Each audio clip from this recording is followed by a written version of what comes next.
There is a question that has haunted humanity since the first moment we became conscious enough to ask it. A question whispered by every ancient philosopher, contemplated by every civilization, pondered by every person who has ever watched the sunset and wondered if they would see it rise. Not a question of fear, but of profound curiosity. Not a question that paralyzes us, but one that has driven some of humanity's most beautiful cultural achievements. What does it mean to die? Every person listening to this has lost someone. A grandparent whose stories are now memory. A friend whose laughter lives only in your mind. Perhaps a parent, a sibling, a child. Losses that reshape the landscape of your life. And in those moments of loss, you join a tradition 60,000 years old. The tradition of humans who looked at death and refused to accept it as merely biological termination. Who insisted, through ritual and ceremony and art, that death means something, that how we say goodbye matters, that the dead deserve remembrance. This is a documentary about that tradition, about how humans across 6,000 years of recorded history, and earlier, into the deep past where only archaeology can reach, have transformed death from a moment of ending into an act of meaning. How Egyptians created immortality through preservation, how Vikings sent their honored dead to sea in flames, how Tibetans offer bodies to sky and vultures in acts of profound generosity, how Victorians transformed mourning into an art form, how the living, in every culture and every age, have created beauty from grief. Before we begin, let me be clear about what you're about to hear. This is not a religious documentary. I am not here to tell you what happens after death or to advocate for any particular belief about the afterlife. Different traditions have different answers, and this documentary respects all of them by presenting them as what they are: human attempts to make sense of mystery. This is anthropology, cultural history, a journey through how diverse peoples have ritualized death, not a judgment about who was right or wrong. When we explore Egyptian mummification, we're not claiming the Egyptians had the truth. We're documenting what they did and why it mattered to them. When we examine Tibetan sky burial, we're not promoting it. We're understanding the beautiful logic behind a practice that seems strange to outsiders, but profound to practitioners. My goal is not to convince you what to believe about death. My goal is to show you the magnificent tapestry of human responses to mortality, to let you see how your ancestors, wherever you come from, made sense of loss, created meaning from grief, and built cultures around the certainty that we are mortal and the hope that somehow, in memory or spirit or influence, something of us continues. If you value thoughtful exploration of how humans create meaning, if you appreciate cultural history presented with respect and depth, if you want to understand death not as something to fear, but as something humans have transformed into art, ritual, and profound cultural expression, then subscribe and leave a comment telling me where you're listening from, because I promise that wherever you are, your ancestors had death practices that reveal something beautiful about how they understood what it means to be human. Death is the one universal human experience, but responses to death are wonderfully diverse. And in that diversity, we find not darkness, but light. Not fear, but creativity. Not endings, but the ways humans insist on meaning, connection, and continuation. Let us begin 60,000 years ago, in a cave in ancient Mesopotamia, where someone who loved another person placed flowers on a grave, a gesture of tenderness from so deep in our past that the people who made it were not even our species. Yet that gesture, flowers for the dead, would echo through every culture that followed. A gesture that says, you mattered, your death is significant. We mark this moment with beauty. This is the complete history of death. But more truly, it is the history of love, memory, and the human refusal to let death be the final word. Chapter 1. The First Graves. When death became sacred. In the mountains of what we now call Iraq, there is a cave called Shanidar. For thousands of years, people lived in this cave, hunting the valleys below, gathering from the hillsides, sheltering from winter cold in its depths. And approximately 60,000 years ago, someone in that cave community died. We don't know their name. We don't know if they were old or young, male or female. Though skeletal analysis suggests an adult man, we don't know how they died. But we know what happened after they died because the evidence survived 60,000 years to tell us a story about love. The living dug a grave, not a random hole, but a carefully shaped pit in the cave floor. They positioned the body gently, on its side, knees drawn up, as if sleeping. And then they did something remarkable. They gathered flowers.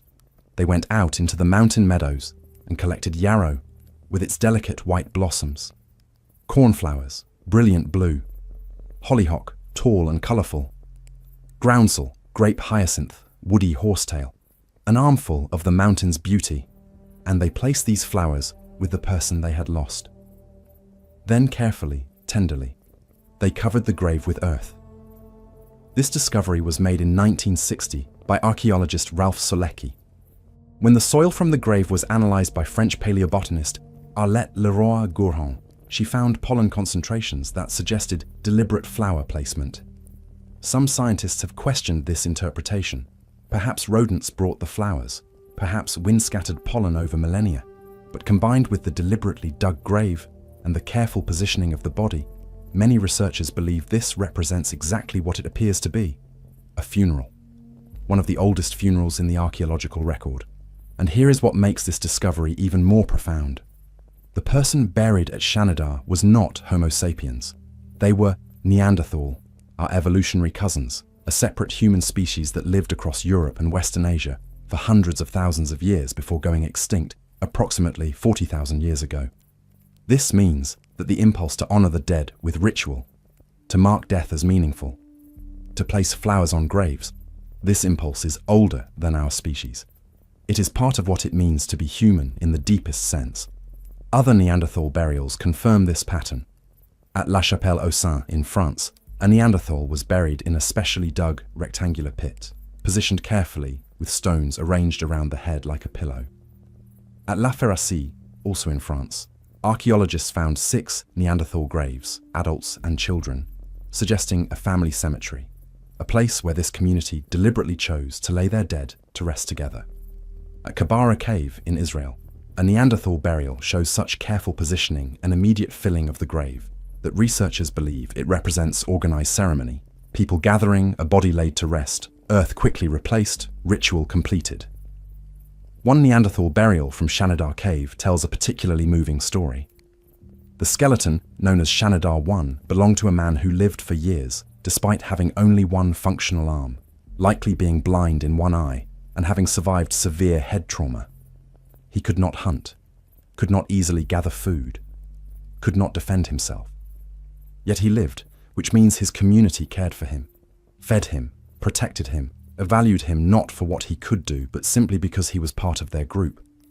And when he finally died, they buried him with the same care they buried everyone else. This is not primitive.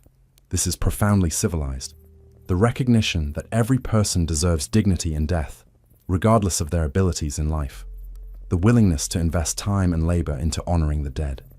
The insistence that death requires human response, ceremony, ritual marking.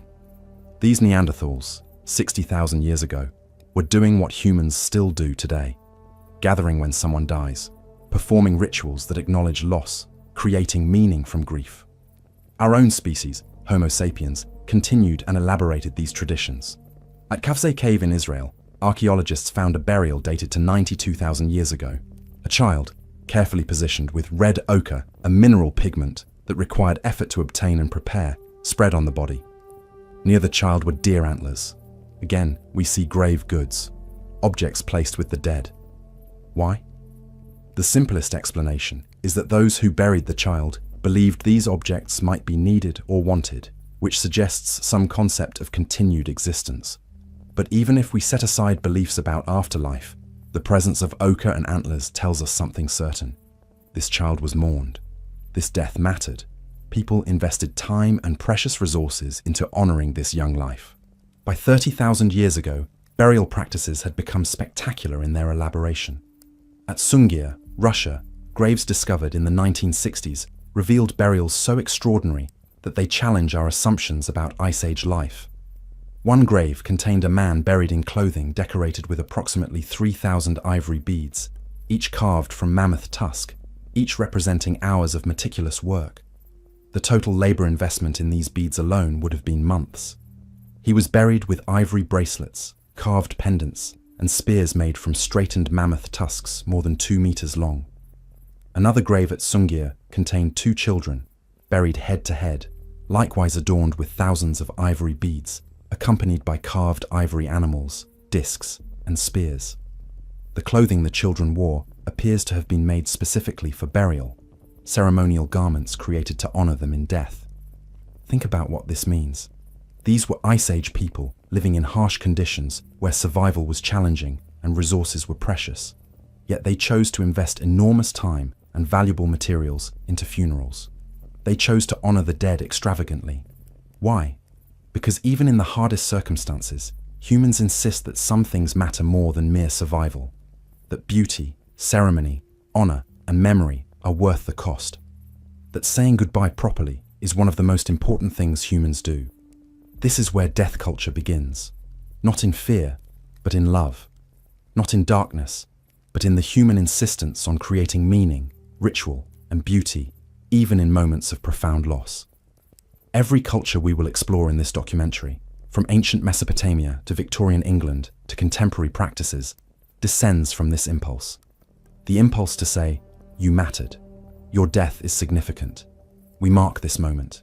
We remember. And we begin that exploration not with the living, but with what the living leave behind. The grave, the monument, the ritual, the story. Chapter 2. Mesopotamia. Death and the afterlife in the first cities. By 5,000 years ago, humans had created something unprecedented in our species' history. Cities, not temporary camps, not seasonal gathering places, but permanent settlements where thousands of people lived together year-round, farming, trading, creating art, developing writing, building temples. The first civilization, as we understand the term, emerged in Mesopotamia, the land between the Tigris and Euphrates rivers in what is now Iraq. And with civilization came new questions about death. In small bands of hunters and gatherers, everyone knows everyone. Deaths are personal losses of people you shared your life with. But in cities containing thousands of people, death becomes something more complex. It becomes social structure, religious doctrine, political power, and philosophical question. The first written texts we possess, clay tablets inscribed in cuneiform from ancient Sumer, include meditations on death and what follows it. The Mesopotamians believed that death was not the end of existence, but a transition to a different kind of existence. The dead descended to Kur, sometimes called Irkalla, the underworld, a vast realm beneath the earth where all the dead went regardless of whether they had been good or evil, king or slave. This underworld was not a place of torture, but it was not pleasant. The dead existed as shadows, spirits deprived of the joys they had known in life. They dwelled in darkness. They ate dust and clay. They were clothed in feathers like birds. They remembered life, but could not participate in it. This belief profoundly shaped how Mesopotamians treated their dead. If the dead continued to exist in the underworld, then they required care from the living. Proper burial was essential. The deceased needed to be buried with grave goods, food, drink, tools, weapons, jewelry, that would serve them in Kur. More importantly, the living needed to continue providing offerings after burial. Regular libations of water, offerings of food, prayers invoking the deceased by name. If a person died without proper burial, or if their descendants forgot to make offerings, their spirit would suffer terribly in the underworld, or worse, might wander the earth as a vengeful ghost, causing misfortune to the living.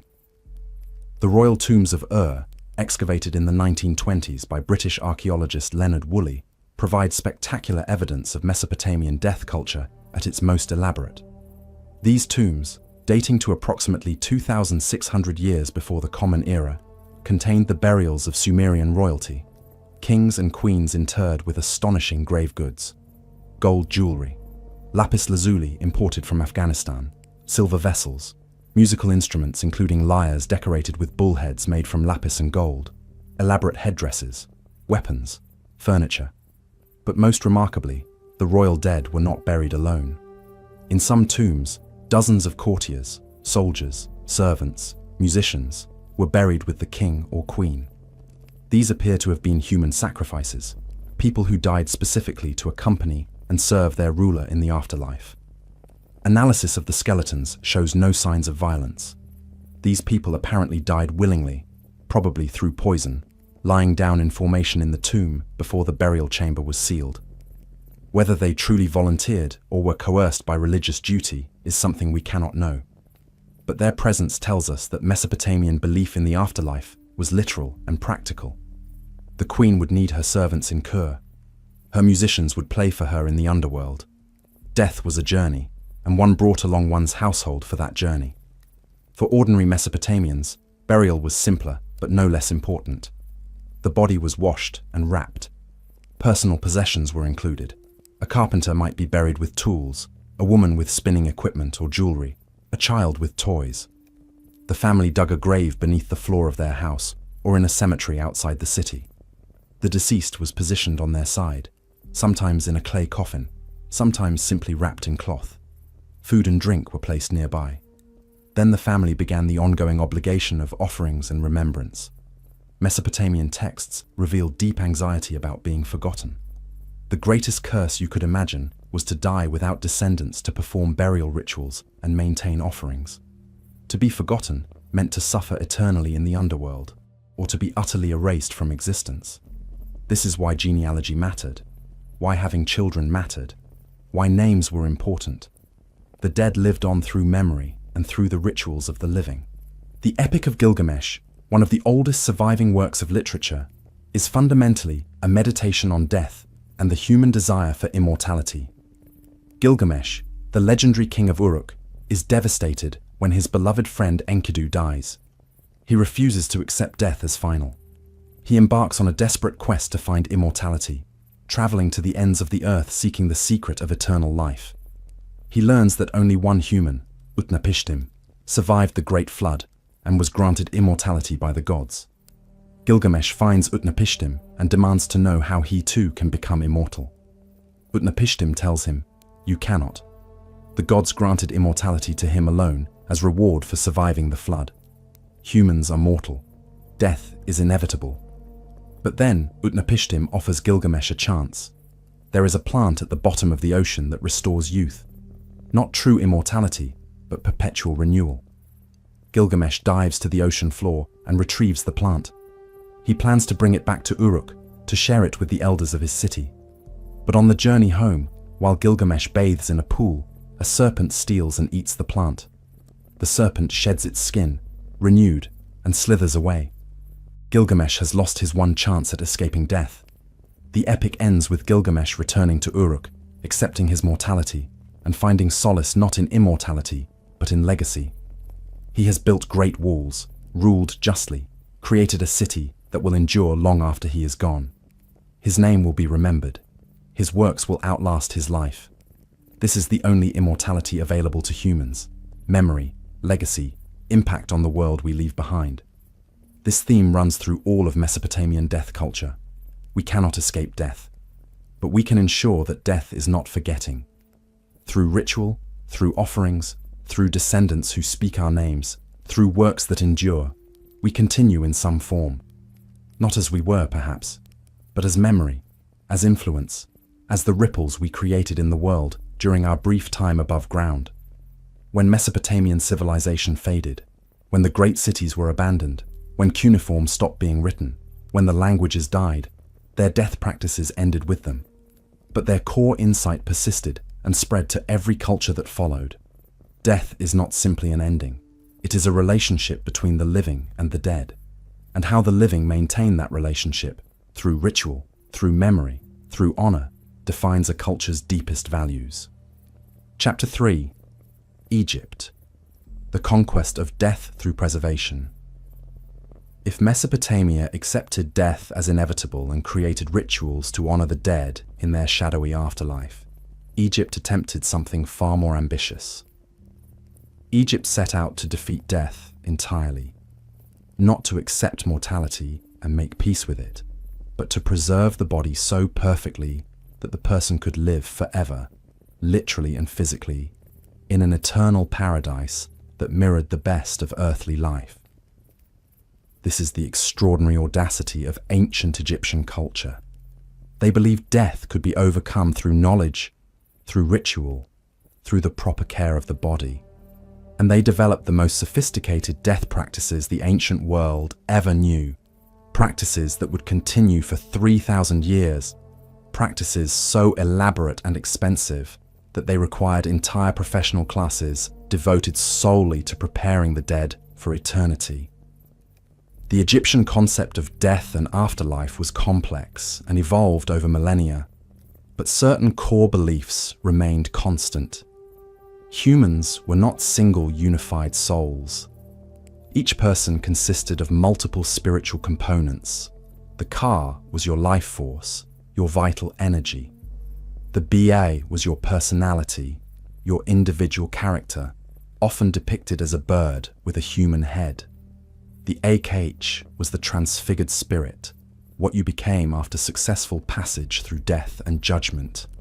And the name, your Ren, was itself a spiritual component. To speak someone's name was to keep them alive. To erase someone's name was to destroy them utterly. For these spiritual components to survive death and continue into the afterlife, one thing was absolutely essential. The body had to be preserved. If the body decayed, the Ka and Ba had nowhere to return. The spirit would be lost. This is why mummification became central to Egyptian death practice. Preservation of the body was literally preservation of the soul. The process of mummification took 70 days and required specialized knowledge passed down through generations of embalmers. When a person died, their body was brought to the Pernifa, the house of beauty, where embalmers worked. These were priests trained in anatomy, chemistry, and ritual.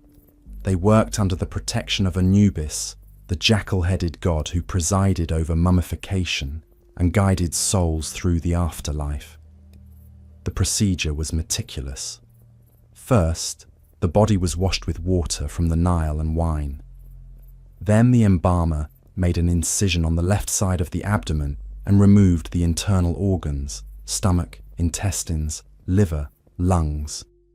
These organs were treated separately, dried, wrapped, and placed in canopic jars, each protected by one of the 4 sons of Horus. The heart, however, was left in place. Egyptians believed the heart was the seat of intelligence and emotion. It would be needed in the afterlife, and most critically, it would be weighed during judgment to determine if the deceased was worthy of paradise. The brain was removed through the nose using a long hooked instrument that broke through the ethmoid bone and allowed the embalmer to extract brain tissue piece by piece. The Egyptians did not understand the brain's function. They thought it merely produced mucus, so it was discarded. The skull cavity was then filled with resin or linen. With the organs removed, the body cavity was washed with palm wine and spices. Then came the critical phase, desiccation. The body was covered and packed with natron, a naturally occurring salt mixture found in dry lake beds. Natron absorbed all moisture from the tissues. The body remained covered in natron for 40 days, carefully monitored by embalmers who would rotate and repack the natron to ensure complete drying. This is what prevented decay. By removing all water, bacteria could not grow. The body was preserved. After 40 days, the natron was removed. The body was now desiccated, leathery, dramatically reduced in size. The embalmers would massage the skin with oils and resins to restore some suppleness.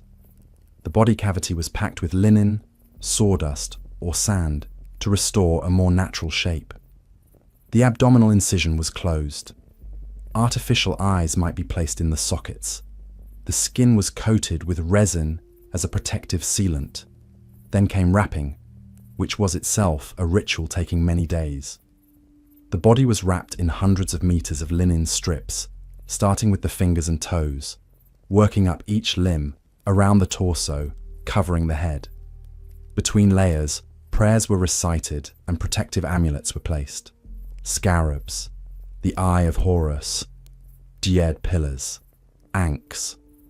These amulets served specific purposes: protecting the heart, ensuring safe passage, providing magical defense against underworld dangers. The wrapping was not random but followed precise instructions from religious texts.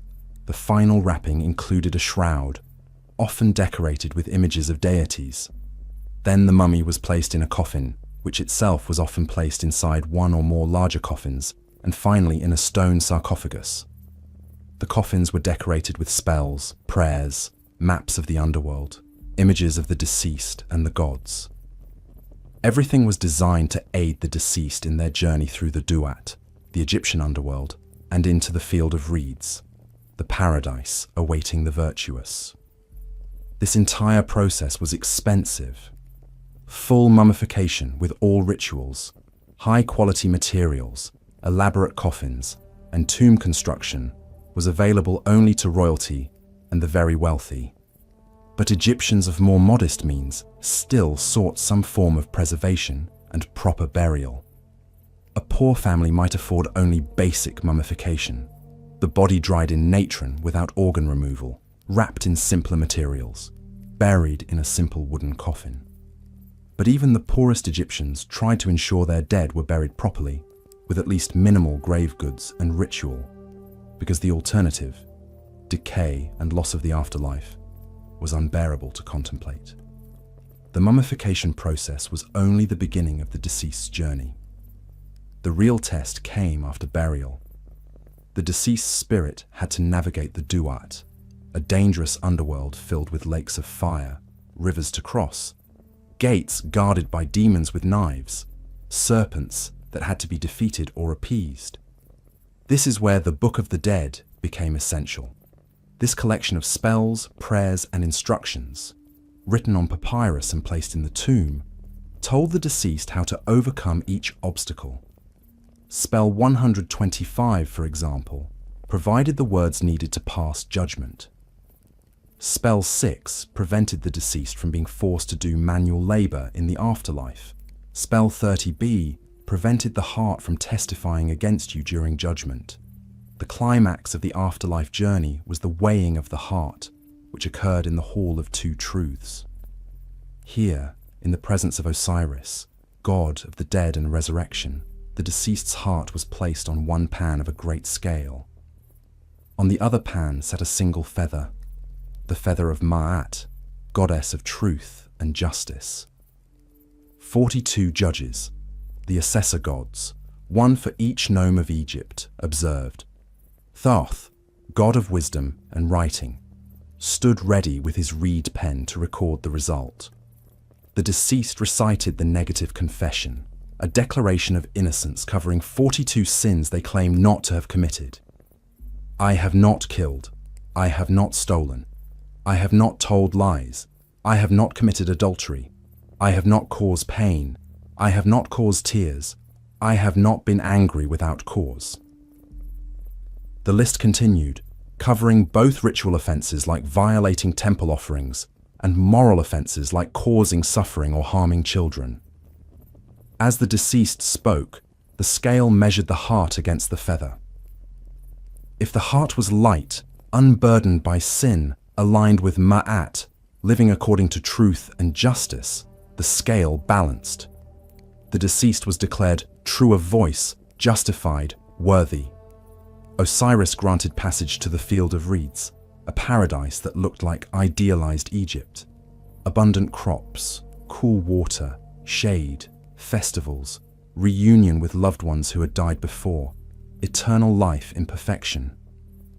But if the heart was heavy, weighted down by sin, by deception, by violation of Ma'at, the scale tipped. And then came the most feared being in Egyptian mythology. Amit the Devourer, who sat beside the scales waiting, rose. She was a chimera, the head of a crocodile, the forequarters of a lion, the hindquarters of a hippopotamus. 3 of the most dangerous animals in Egypt combined into one demon whose purpose was to end souls. If the heart was heavy, Amit devoured it. And this was true death.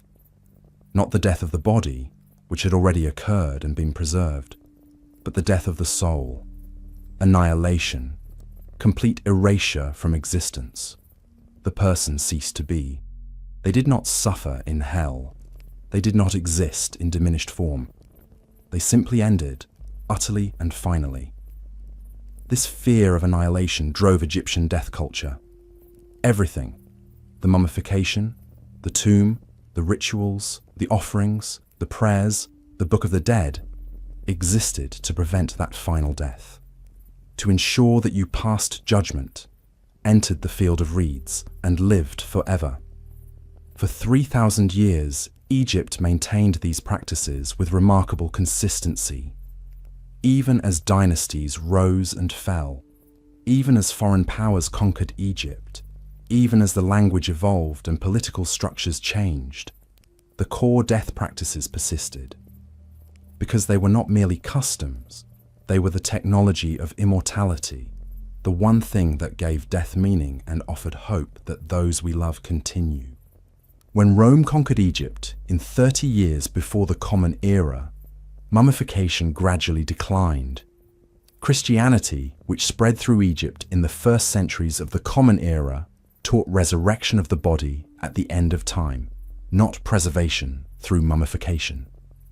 By the 4th century, mummification had essentially ceased. The knowledge was lost. The priests who held the secrets died without passing them on. The last mummies were made. The practice that had defined Egyptian civilization for 3 millennia ended. But Egypt's influence on how humans think about death persisted. The idea that the body matters, that preservation honors the dead, that death is a transition requiring careful ritual preparation, that judgment awaits based on how we lived.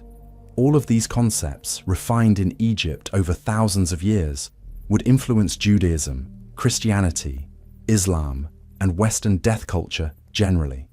When we embalm bodies today, when we dress the dead carefully for viewing, when we build elaborate tombs and monuments, when we speak of judgment after death, we are echoing, however distantly, ideas that first flourished on the banks of the Nile 5,000 years ago. Egypt attempted to conquer death through preservation, through knowledge, through perfect ritual performance. They believed that if you did everything correctly, lived according to Ma'at, preserved your body properly, equipped your tomb with the right spells, you could defeat death and live forever. That this did not work as they hoped does not diminish the extraordinary beauty of the attempt. The courage to face mortality and say, we refuse to accept this. We will find a way to continue. We will preserve what we love. We will not let death be the end. That courage, that refusal, that insistence on meaning and continuation, that is the most human thing of all. Chapter 4. Greece and Rome. Death in the classical world. The Greeks and Romans inherited death practices from the cultures that preceded them, from Egypt, from Mesopotamia, from the indigenous traditions of the Mediterranean. But they transformed these inheritances into something distinctively their own, something that balanced practicality with poetry, ritual with philosophy, emotion with dignity. Greek death culture centered on the idea that the dead required proper treatment, not just for their own sake, but for the sake of the living and the community. An unburied body was pollution, miasma, spiritual contamination that endangered everyone. This is why, even in war, there were truces specifically to recover and bury the dead. To leave bodies on the battlefield was not just dishonorable, it was dangerous to the entire society. When a Greek died, the process began immediately. The women of the household, usually the closest female relatives, took charge. They washed the body with water, anointed it with olive oil, and dressed it in white garments or sometimes the person's finest clothing. A coin, an obol, was placed in the mouth or on the eyes. This was payment for Charon, the ferryman who would transport the soul across the river Styx to the underworld. Without this payment, the soul would wander the shores of Styx for 100 years before being allowed to cross. The body was then laid out for prothesis, the lying in state. This occurred in the home, usually for 1 day. The deceased was placed on a couch, feet toward the door, surrounded by family and mourners. Professional mourners, women hired for their ability to wail and lament effectively, led the grieving. They sang dirges, tore their clothing, beat their breasts, pulled their hair. The family joined in. The house was filled with the sounds of lamentation. This was not seen as excessive. This was proper expression of grief. The dead deserved to be mourned loudly. On the following day came the ekphora, the funeral procession. Before dawn, the body was carried from the house to the burial ground outside the city walls. Greek cities did not allow burial within city limits. The dead belonged outside, in specially designated areas. The procession moved through darkened streets, family and mourners following the body, continuing their laments. The timing, before dawn, was deliberate. Daylight belonged to the living. The dead departed in darkness. At the burial ground, the body was either buried or cremated. Both practices existed throughout Greek history, with cremation becoming more common after Homeric times when it was associated with heroic tradition. If cremated, the body was placed on a funeral pyre, wood stacked carefully, the corpse arranged on top, and fire was set. The family would watch as the flames consumed the body, reducing it to bones and ash. These remains were collected, washed with wine, and placed in an urn, which was then buried. If buried without cremation, the body was placed in a grave or a stone-lined cist, positioned on its side or back, often accompanied by grave goods. A warrior might be buried with weapons and armor, a woman with jewelry and household items, a child with toys. These objects served partly as offerings to the dead, partly as statements about who this person had been in life. After burial or cremation, the family held a feast, the peridapnon, gathering relatives and community members to share food and wine, to tell stories about the deceased, to begin the process of reintegrating the family into normal life after the disruption of death. This was not celebration, but rather acknowledgement that life continues. The dead are gone, but the living remain and must find a way to go on. Greek mourning had specified periods. Formal mourning lasted 30 days, during which the family made regular visits to the grave, leaving offerings of food, wine, oil, and flowers. On the 3rd day, 9th day, and 30th day after death, special ceremonies were held at the grave. After the 30th day, annual commemorations continued. Families would visit graves on the anniversary of death, on specific festival days, maintaining the connection between living and dead. The graves themselves varied based on wealth. The poor had simple markers, a stone stele with the person's name.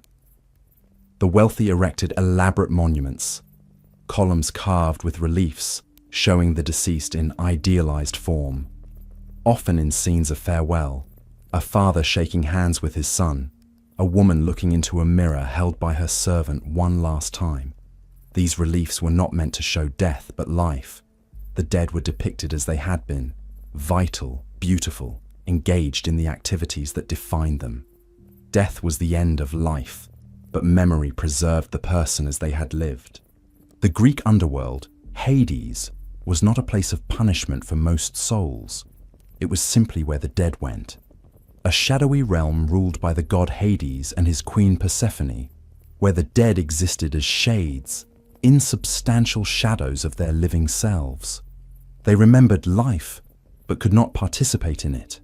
They had consciousness, but no agency. It was a melancholy existence, neither torture nor joy, just pale continuation. Only the worst offenders suffered specific punishments in Tartarus, a prison deep below Hades. Tantalus, who murdered his son and served him as food to the gods to test their omniscience, stood eternally in a pool of water beneath fruit trees. When he bent to drink, the water receded. When he reached for fruit, the branches withdrew. Eternal hunger and thirst for an unforgivable crime. Sisyphus, who thought himself clever enough to cheat death and escape the underworld, was condemned to push a boulder up a hill eternally. Just as he neared the summit, the boulder would roll back down and he would begin again. Eternal futile labor for eternal arrogance. These specific punishments were rare in Greek thought. Most people, regardless of virtue, went to the neutral grey asphodel meadows and existed without joy or torment. Only great heroes went to Elysium, the Isles of the Blessed, where eternal spring and happiness awaited. But this was exceptional. The normal fate was neither paradise nor hell, but a kind of continued existence drained of vitality. This Greek view profoundly influenced how they thought about life. If death was inevitable, and the afterlife was grey regardless of how virtuously you lived, then what mattered? The answer: glory, memory, legacy. You could not change your fate in Hades, but you could change how you were remembered on earth. Achilles chose a short, glorious life over a long, obscure one specifically because he understood that memory was the only immortality available. Better to die young in a way that would be sung about for generations than to live long and be forgotten. The Romans inherited Greek death practices, but adapted them to Roman values: duty, family, honor, public service. Roman funerals became elaborate public spectacles, especially for prominent citizens. When a Roman noble died, the funeral procession included not just family, but also professional mourners, musicians playing trumpets and horns, and, most distinctively, actors wearing masks representing the deceased's ancestors. These ancestral masks, called imagines, were kept in the family home, and during funerals they were brought out and worn by actors who processed through the streets impersonating the dead ancestors. The message was clear. This person comes from a line of distinguished Romans. Their death diminishes not just a family, but the republic itself. The funeral oration, the Laudatio Funebra, was delivered in the forum before the entire assembled city. The speaker, usually a relative, would recount the deceased's achievements, military service, political offices held, virtues displayed. This was not modest. Romans believed in documenting accomplishments. The funeral speech became part of the historical record, preserved for posterity, shaping how future generations would remember this person. After the oration, the body was cremated. Roman cremations were large-scale affairs. The pyre was built high, constructed from pine and cypress wood, decorated with fabric and flowers. The body, dressed in the toga, if a citizen, was placed on top. Family members would avert their eyes as the torch was applied. Looking at a burning corpse was considered inauspicious. But they would stay near as the fire consumed the body, which could take hours. When the fire died down, the family collected the bones and ash, washed them with wine, and placed them in an urn. This urn was then deposited in the family tomb. Romans practiced collective burial. Families maintained tombs where generations were interred together. These tombs lined the roads leading out of Rome. The Appian Way, the famous road from Rome to southern Italy, was bordered for miles by elaborate tombs and monuments. In death, prominent Romans remained visible, their monuments serving as permanent reminders of their existence and achievements. For ordinary Romans, burial was simpler, but followed similar patterns. Cremation was common, but not universal. Burial in simple coffins or directly in the earth was practiced, especially among the poor.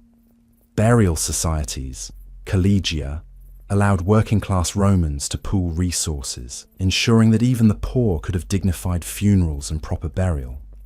Membership fees paid while alive guaranteed that when you died, your colleagues would arrange and pay for a funeral, maintain offerings at your grave, and remember your name during annual commemorations.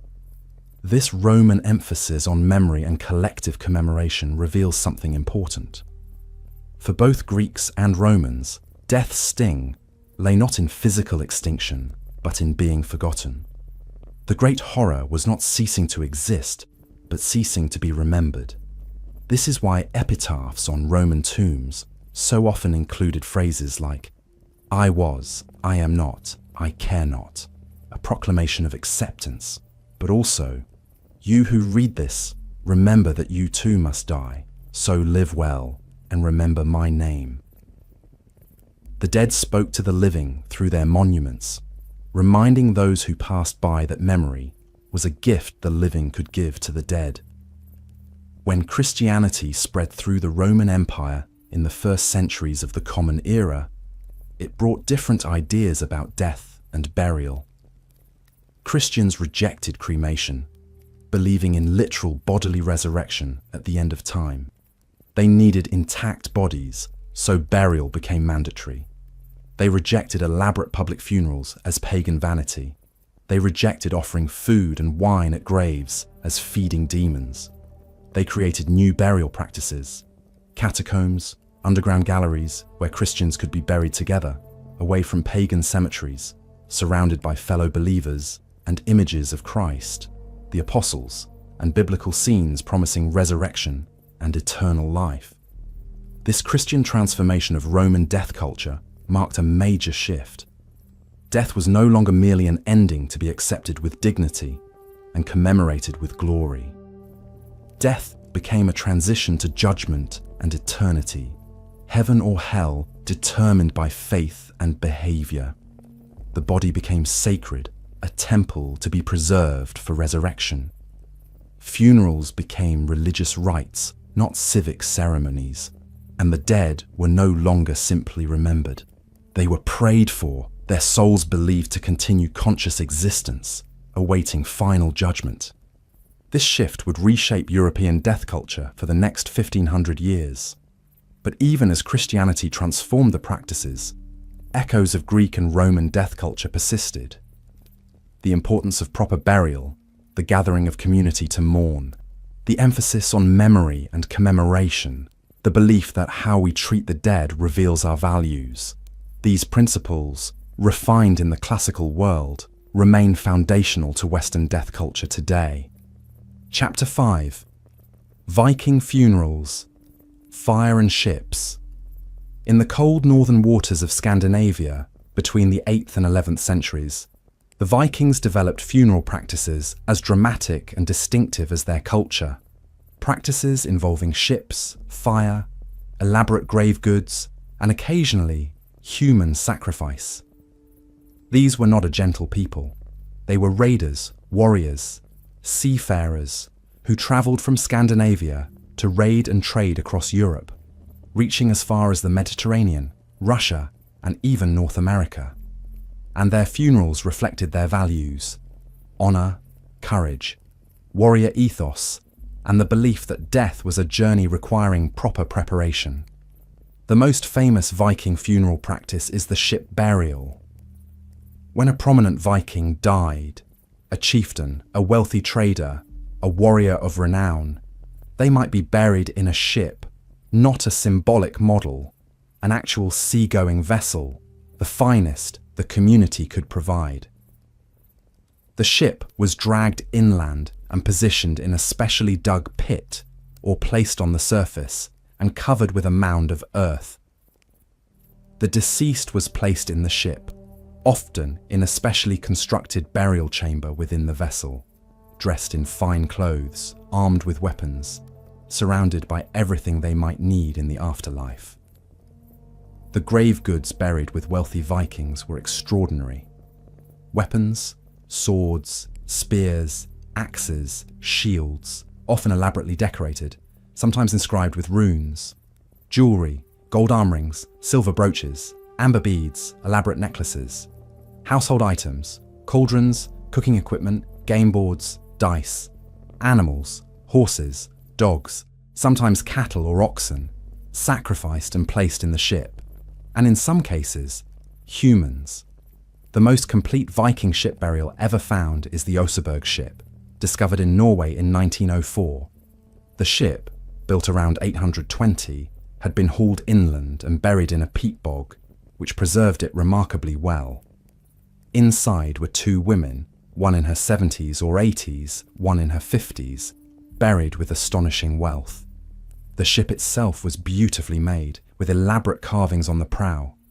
Inside were found 4 decoratively carved sleighs, an ornate cart, beds, textiles, kitchen equipment, farming tools, and the remains of multiple sacrificed animals, including horses, cattle, and dogs. Whoever these women were, possibly a queen and her servant, or a noblewoman and a companion, their community invested extraordinary resources into equipping them for the journey after death. Another famous ship burial, the Gokstad ship, discovered in Norway in 1880, contained a man in his 40s buried with his ship, weapons, 3 small boats, 12 horses, 6 dogs, and a peacock, exotic bird from far away, demonstrating the deceased's wealth and connections. The ship itself was seaworthy, a magnificent example of Viking shipbuilding, approximately 23 meters long, perfectly balanced for both rowing and sailing. This was not a ceremonial object. This was a working vessel, retired from service to carry its owner to the next world. Why ships? The most obvious explanation is that Vikings were seafarers.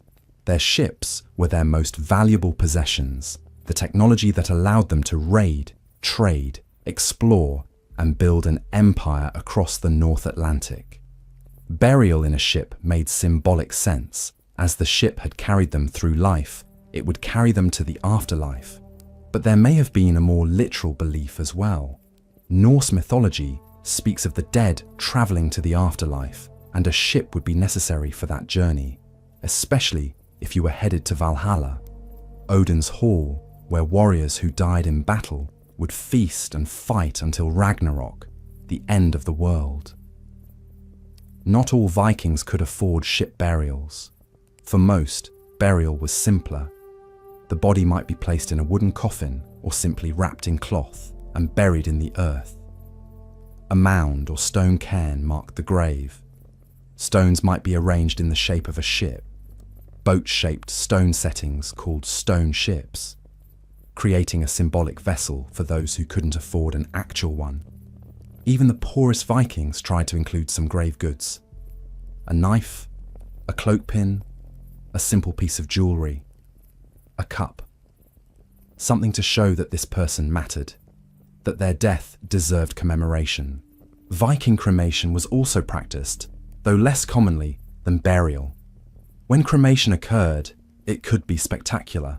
The deceased was placed on a funeral pyre, sometimes on a ship that was then burned, sometimes on a constructed wooden platform. Grave goods were piled around the body. Fire was set. The community gathered to watch as the flames consumed everything, reducing body, ship, and offerings to ash and charred remains. These ashes might be buried in an urn or scattered, or, according to some accounts, placed in a stone-lined grave and covered with a mound. The most detailed description of a Viking funeral comes from an eyewitness account by Ahmad ibn Fadlan, an Arab traveller and diplomat who encountered Vikings along the Volga River in Russia in 921. Ibn Fadlan was not sympathetic to Viking culture. He found them crude and their practices shocking, but his account is invaluable because it describes a funeral ceremony in detail from someone who actually witnessed it. According to Ibn Fadlan, when a wealthy Viking chieftain died, his property was divided into 3 parts: 1/3 for his family, 1/3 to pay for funeral clothes, and 1/3 to provide alcohol for the funeral feast. The body was placed in a temporary grave for 10 days while preparations were made. During this time, his slave women were asked if any wished to die with him, to serve him in the afterlife. One volunteered. A ship was dragged onto land. Inside, a pavilion was constructed. The dead chieftain was dressed in elaborate clothes: trousers, boots, a coat, a brocade caftan with gold buttons, a hat with sable fur. He was placed on cushions inside the pavilion, surrounded by food, alcohol, weapons, and 2 horses, 2 cows, a rooster, and a hen, all killed and placed with him. Then the slave woman who had volunteered was taken through the camp. At each tent, men engaged in ritual intercourse with her, while she was made to drink alcohol continuously. Ibn Fadlan, disgusted, asked what this meant. He was told she was saying goodbye to everyone, and they were honoring her before she joined her master. Finally, she was led to the ship. She was given more alcohol to drink. Inside the pavilion where her dead master lay, an old woman known as the Angel of Death, the ritual specialist who performed this ceremony, helped her onto the bed. Men held her arms and legs. The Angel of Death wrapped a cord around her neck. 2 men pulled the cord tight, strangling her, while the Angel of Death stabbed her between the ribs with a dagger. Then she was laid beside her master.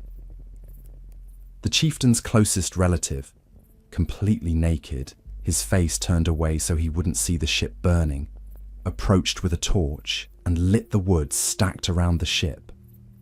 Others came forward with burning brands. The fire spread rapidly. The entire ship was consumed. A mound was raised over the ashes, and a wooden pole was erected with the dead man's name carved in runes. This account is shocking, and we must remember that Ibn Fadlan was hostile to Vikings and may have exaggerated or misunderstood some aspects. Human sacrifice at Viking funerals is debated among scholars.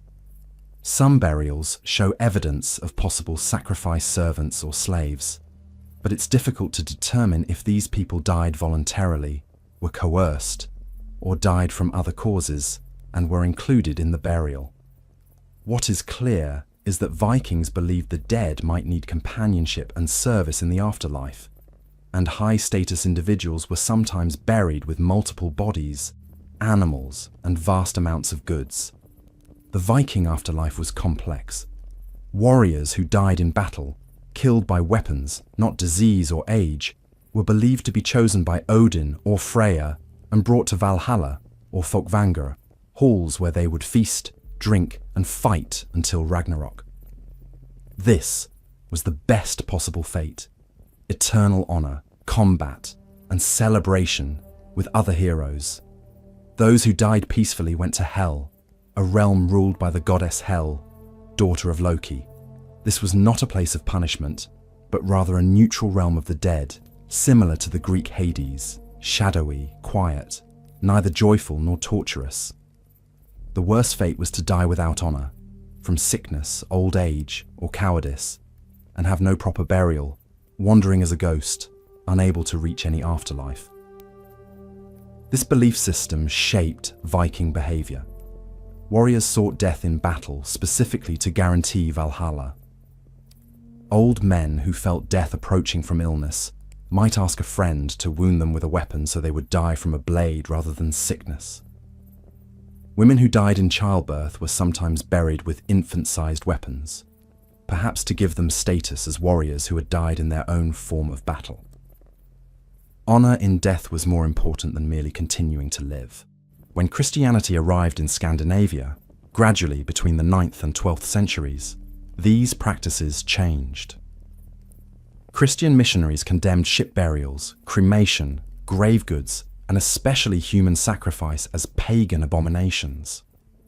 Kings who converted to Christianity banned the old practices and mandated Christian burial. Bodies placed in the earth without cremation, minimal grave goods, burial in consecrated ground near churches, prayers for the soul's salvation rather than feasting for the dead warrior's honor. The conversion was gradual and often partial. Some Vikings hedged their bets, accepting baptism, but continuing some old practices. Burial sites from the transitional period show mixed elements. bodies buried rather than cremated, but still with grave goods. Christian crosses alongside Thor's hammers, burial near churches but in ship-shaped stone settings. It took generations for Christianity to fully replace Norse paganism, and even after conversion, folk memories of the old ways persisted in stories, in place names, in traditions that continued under Christian disguise. But for approximately 3 centuries, Viking funerals represented a distinctive approach to death. Dramatic, material, focused on equipping the dead for a journey and honouring them with community resources. The ship burials, the elaborate grave goods, the mounds raised over the dead, these were statements that death was not an ending but a voyage, and that those who had lived with honour deserved to depart with honour. When we excavate Viking burial sites today and find ships, weapons, treasures buried deep in Scandinavian earth, we are finding not just archaeological artefacts, but evidence of a culture's deepest values: courage, honour. The belief that how you die and how you are remembered matters more than the length of your life. Chapter 6: Tibetan Sky Burial, the final act of generosity. On the high plateau of Tibet, at elevations where the air is thin and the ground is frozen solid much of the year, a death practice exists that seems shocking to outsiders, but represents, to those who practice it, the ultimate expression of Buddhist compassion. It is called Jato, sky burial, and it involves giving the body of the deceased to vultures. To understand sky burial, we must first understand Tibetan Buddhist beliefs about death, the body, and the nature of existence. Buddhism teaches that the self is an illusion, that what we think of as I is actually a temporary collection of aggregates: physical form, sensation, perception, mental formations, consciousness, that come together for a lifetime and then disperse at death. The body is not the person. The body is merely a vessel that consciousness inhabited temporarily. At death, consciousness leaves the body and enters the bardo, an intermediate state between death and rebirth, where it will remain for up to 49 days before being reborn according to karma. If the body is merely an empty vessel after consciousness departs, then what should be done with it? Tibetan Buddhists answer: use it for one final act of generosity. Feed it to the vultures. Give this meat, which is no longer needed, to creatures who do need it. In doing so, the deceased performs one last compassionate act, accumulating positive karma that will benefit them in their next life. Sky burial takes place at specific sites, usually on hilltops or mountainsides, chosen because vultures frequent these areas, and because the high elevation makes the ritual visible from a distance. When someone dies in a Tibetan community practicing this tradition, the body is kept for 3 days, while monks perform rituals and prayers to guide the consciousness through the bardo. On the 4th day, the body is taken to the sky burial site. The people who perform sky burials are called Rogyapas, body breakers. This is a hereditary profession, passed down through families. It is considered both necessary and ritually polluting work. Necessary because the community needs this service, polluting because it involves handling corpses, which are considered contaminated in Tibetan culture.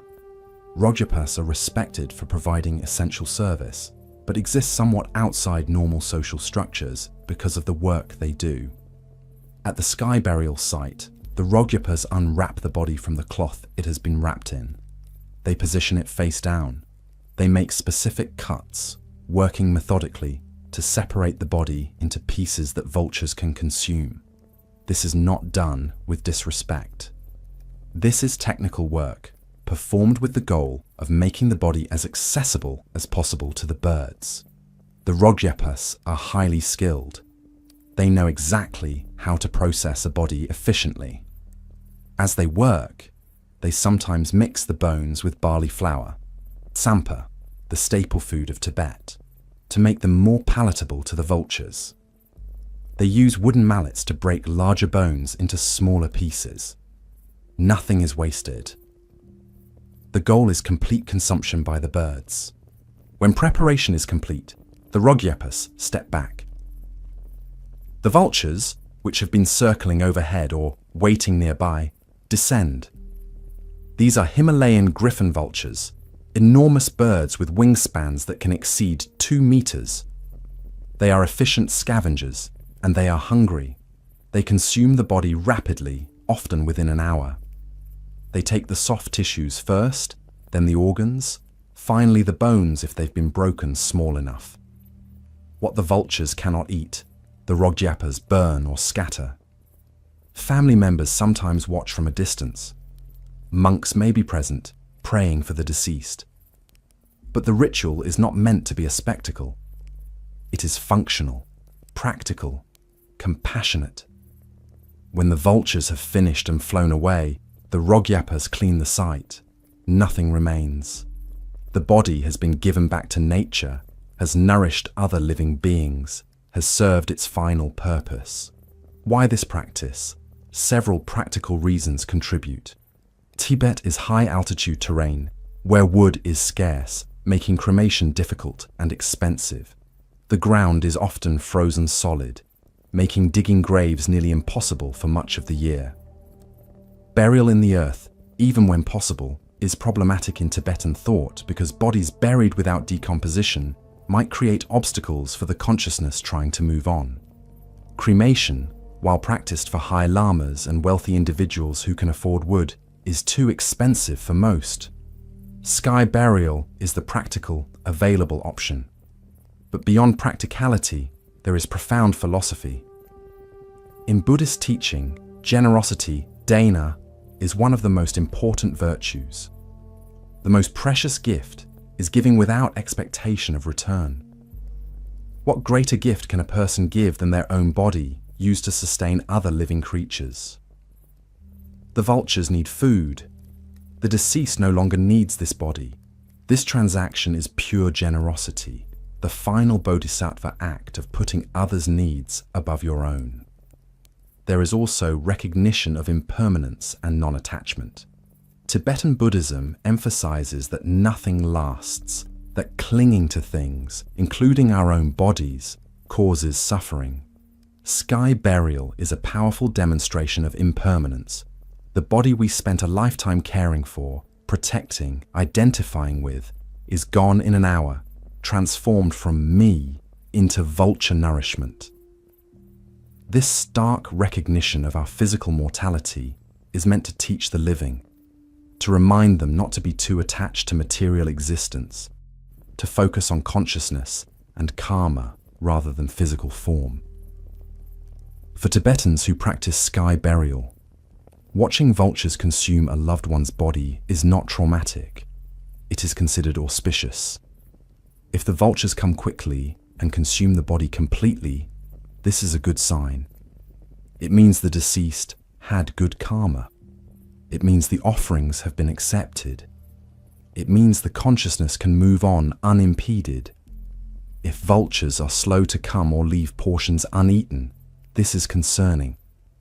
It suggests obstacles, problems with the deceased's karma, the need for more prayers and rituals to help the consciousness navigate the bardo successfully. Sky burial is not the only Tibetan funeral practice. High lamas, recognized reincarnations of enlightened teachers, are often cremated, and their ashes may be mixed with clay to create tsatsas, small votive stupas that are placed in shrines and temples as objects of veneration. Very young children who die, and sometimes people who died from infectious diseases, may be given water burial. The body is placed in a river and allowed to flow away. But for ordinary Tibetans, sky burial is the most common practice and has been for centuries. When China invaded and occupied Tibet in the 1950s, sky burial was initially banned as barbaric and primitive. Chinese authorities tried to impose cremation and burial in the ground, which Tibetans resisted. Eventually, Recognizing that sky burial was deeply important to Tibetan cultural identity, Chinese authorities allowed it to continue with restrictions. Sky burial cannot be photographed or filmed by outsiders. It cannot be turned into a tourist spectacle. It must remain what it has always been, a private, sacred ritual for the Tibetan Buddhist community. In recent decades, sky burial has faced new challenges. Modernization brings changes. Some younger Tibetans, especially those educated in Chinese cities, choose cremation. Diclofenac, a drug given to livestock that is toxic to vultures, has caused vulture populations to decline dramatically across South Asia, threatening the ecology that makes sky burial possible. Climate change is altering the high plateau, changing the distribution of vultures and other scavengers. There are concerns that sky burial, which has been practiced for over 1,000 years in Tibet, may not be sustainable in its traditional form for much longer. But for now, in traditional Tibetan communities, sky burial continues. When someone dies, their body is washed, wrapped, and kept while monks pray. On the fourth day, the Rogyapas carry the body to the burial site. They perform their necessary work. The vultures descend. The body nourishes life. The consciousness moves on. And the living are reminded once more of impermanence, of generosity, of the Buddhist teaching that we are not our bodies, that compassion is the highest virtue, and that even in death we can give to others. This practice, which seems so alien to Western sensibilities, is in its way no different from any other death ritual. It is humans making meaning from mortality, transforming death into something with purpose, ensuring that even at the end we serve something larger than ourselves. The Tibetans give bodies to vultures. Egyptians preserved bodies in tombs. Vikings burned bodies on ships. Each culture creates practices that reflect their deepest values. For Tibetan Buddhists, those values are generosity, impermanence, and non-attachment. Sky burial embodies all three. Chapter 7. Chinese Ancestor Veneration, the Living and the Dead. In China, death does not sever the relationship between family members. The dead remain part of the family, consulted for guidance, honored with offerings, blamed when things go wrong, thanked when fortunes improve. For more than 3,000 years, Chinese culture has maintained elaborate practices of ancestor veneration based on the fundamental belief that the dead are not gone. They have simply moved to a different realm from which they continue to influence and interact with the living. This belief system is rooted in Confucianism, the philosophical tradition established by Confucius in the 5th century, before the Common Era. Confucianism emphasizes filial piety, zhao, the duty of children to honor, obey, and care for their parents. This duty does not end at death. In fact, it becomes more elaborate after death, because caring for deceased parents requires ongoing ritual offerings, maintenance of graves, and proper remembrance that must continue for generations. When a person dies in traditional Chinese culture, the family immediately begins a complex series of rituals that will continue for years. The body is washed and dressed in special burial clothes, often including multiple layers representing different aspects of life. The body is placed in a coffin. In traditional practice, wealthy families might have commissioned an elaborate wooden coffin years before death, keeping it in the house as a reminder of mortality and a symbol of preparedness. The coffin is sealed and kept in the house for a period, sometimes days, sometimes months, depending on the family's ability to pay for rituals and prepare the burial site. During this time, the family enters mourning. The degree and duration of mourning depends on the relationship to the deceased. For a parent, children would traditionally mourn for 3 years, though in practice, this was often shortened to about 27 months. During this period, mourners wear specific clothing, usually undyed cloth, white or beige, and observe behavioral restrictions. They do not attend celebrations. They may not marry. They abstain from certain foods and entertainments. This extended mourning demonstrates respect and ensures that the deceased receives proper honor.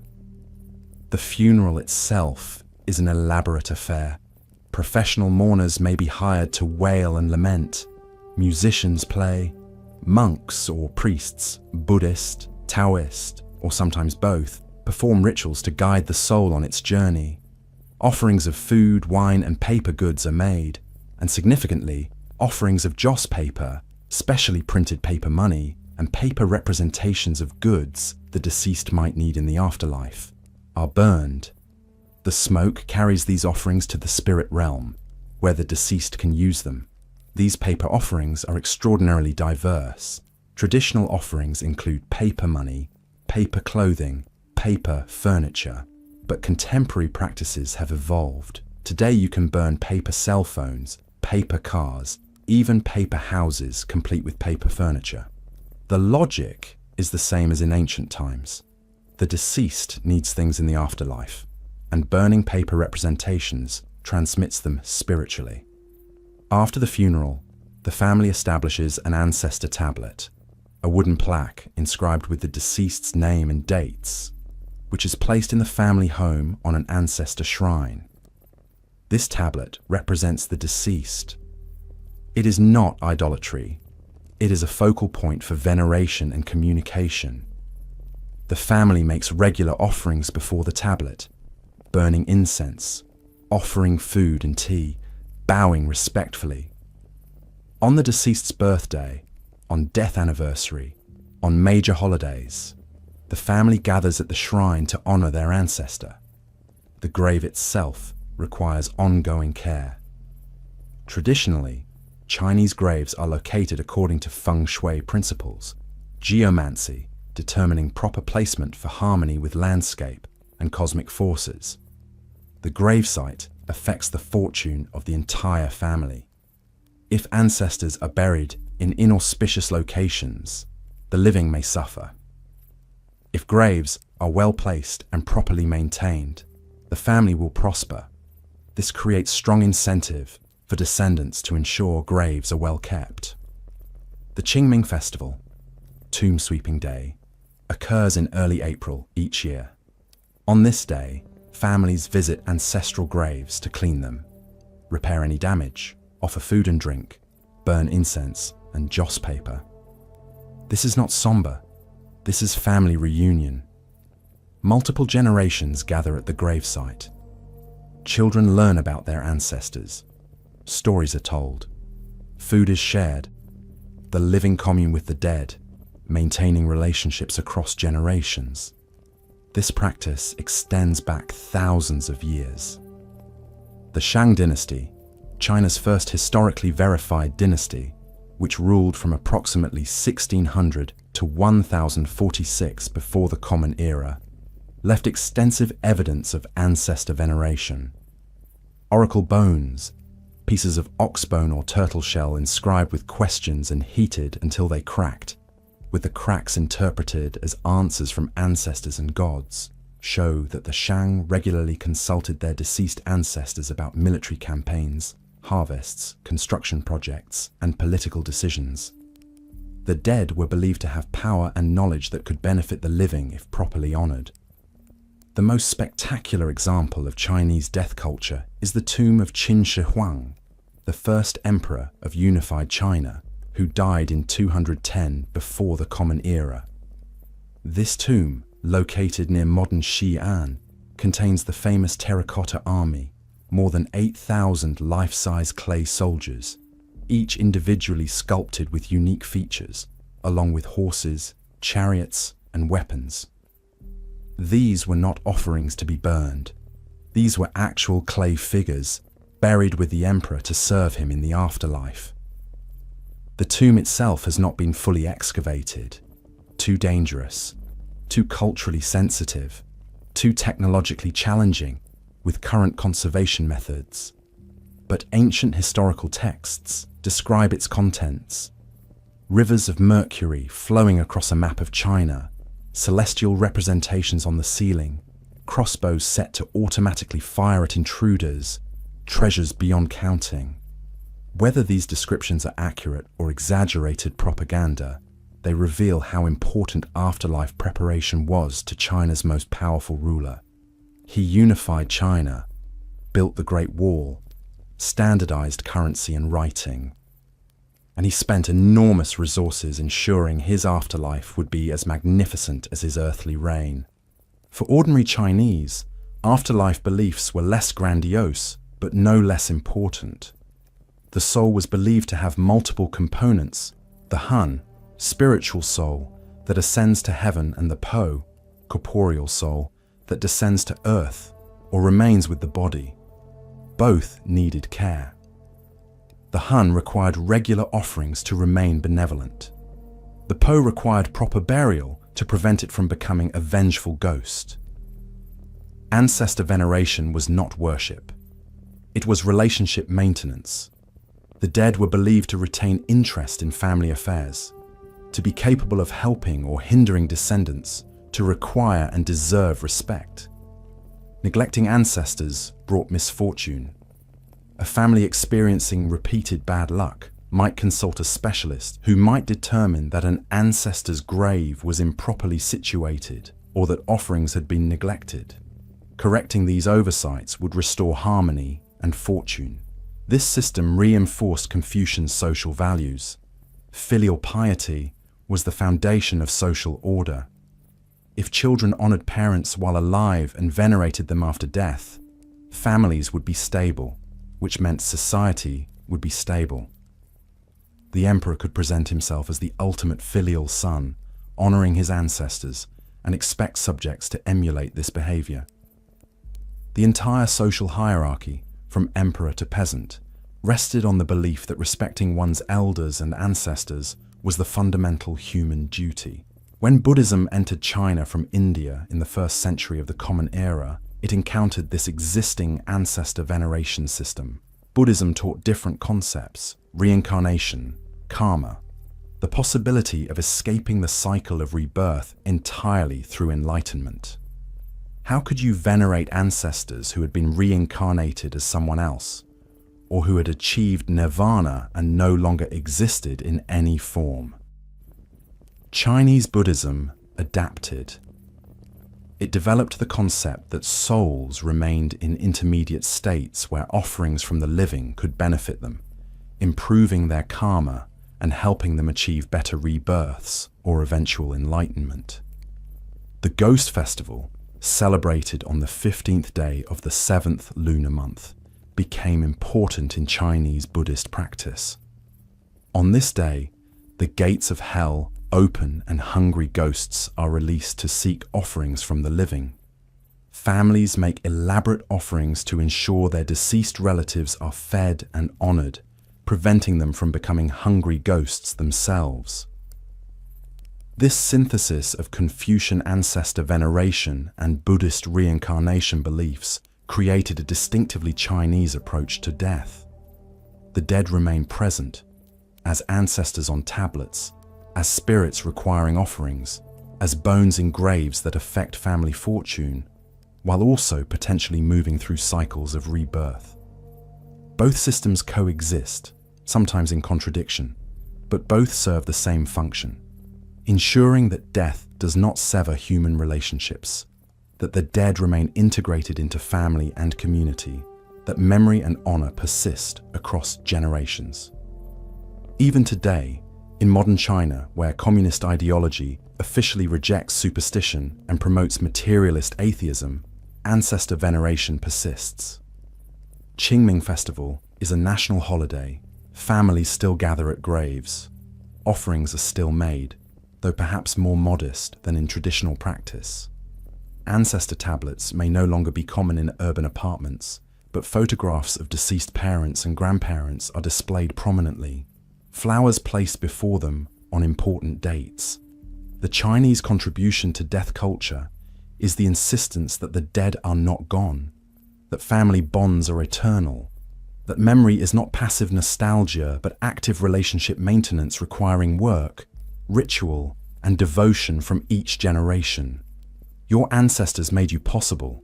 Your duty is to honor them, remember them, and eventually join them, becoming an ancestor yourself, honored by descendants you will never meet but who will owe you the same devotion you showed to those who came before. Chapter 8. Aztec Death and the Day of the Dead.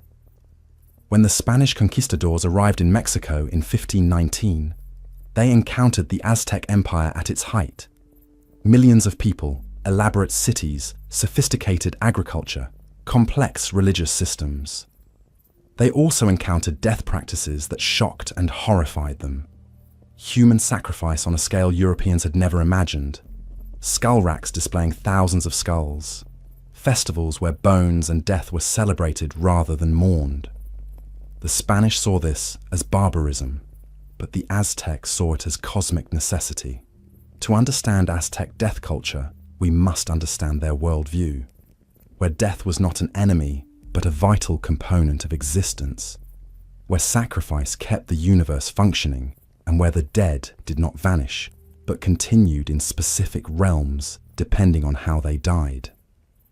Aztec cosmology was complex.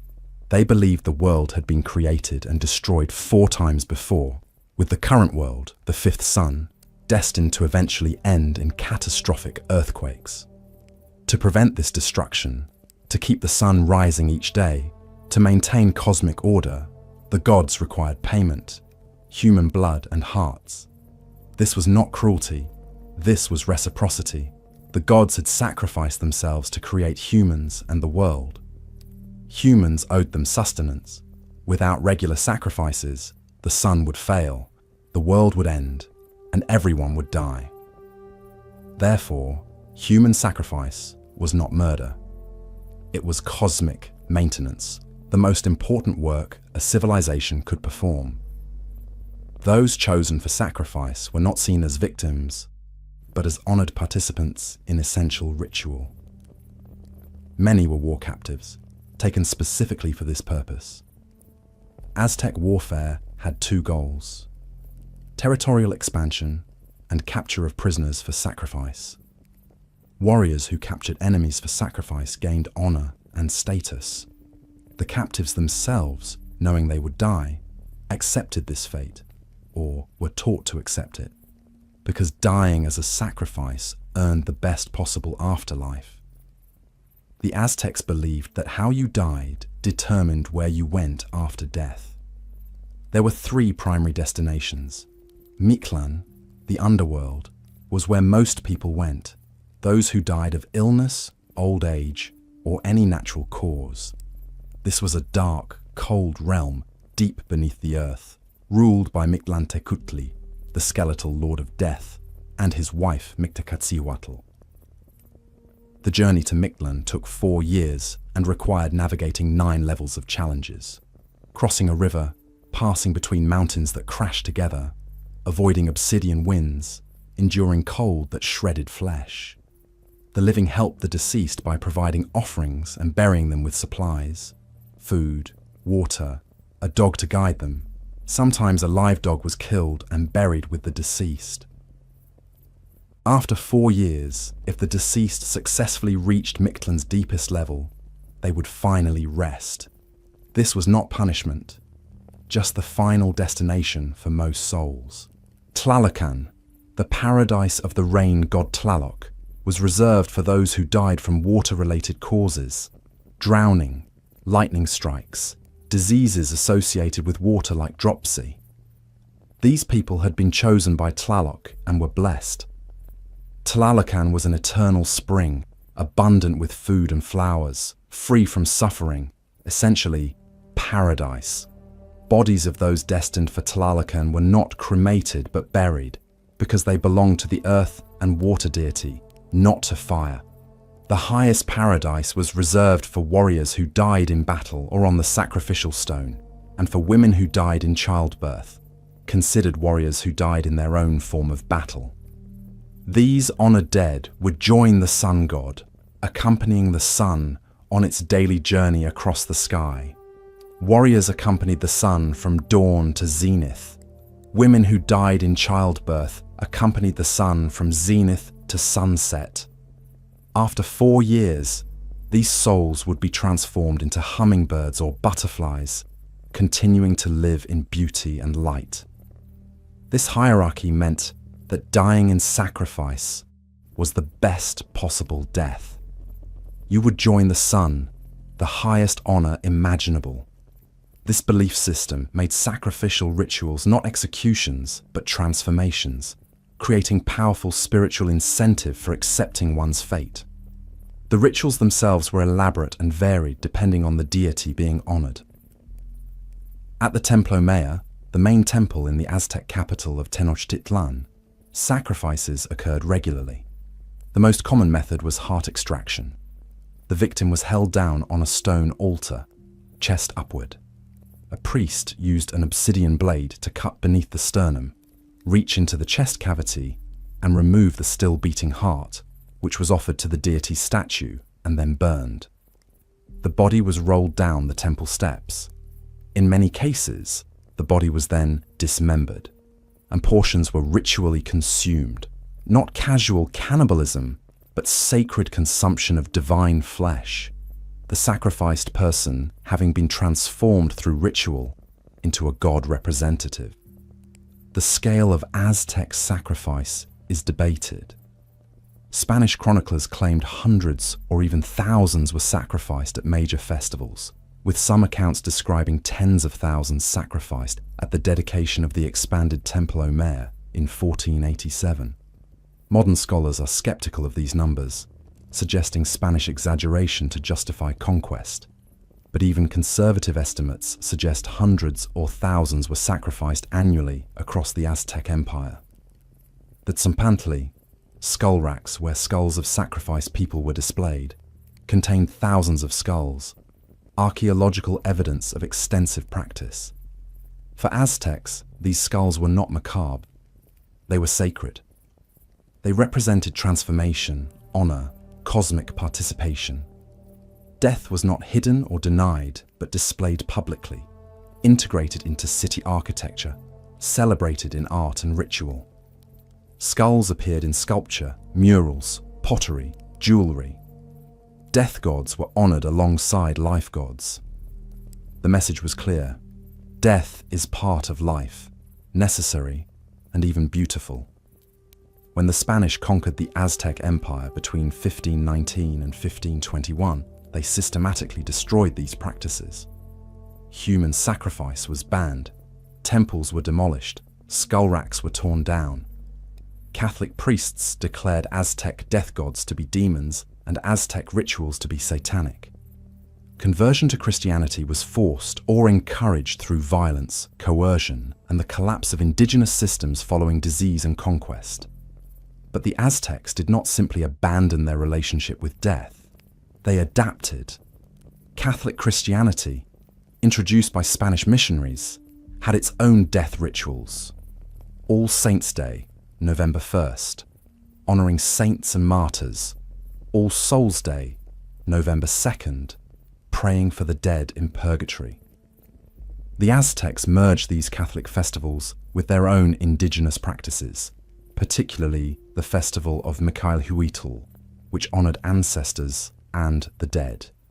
This synthesis created what is now known as Dia de Muertos, Day of the Dead, celebrated throughout Mexico and increasingly in Mexican-American communities worldwide. On the night of October 31st and throughout November 1st and 2nd, families create ofrendas, altars to honor deceased relatives.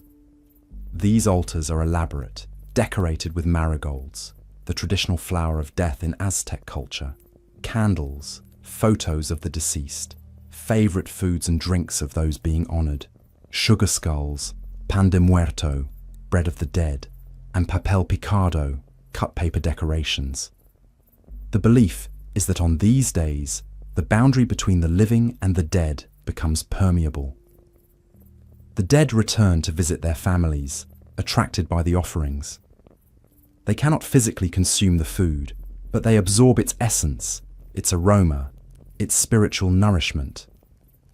Families gather at the ofrenda to tell stories about those who have died, to laugh and cry, to maintain relationships across death.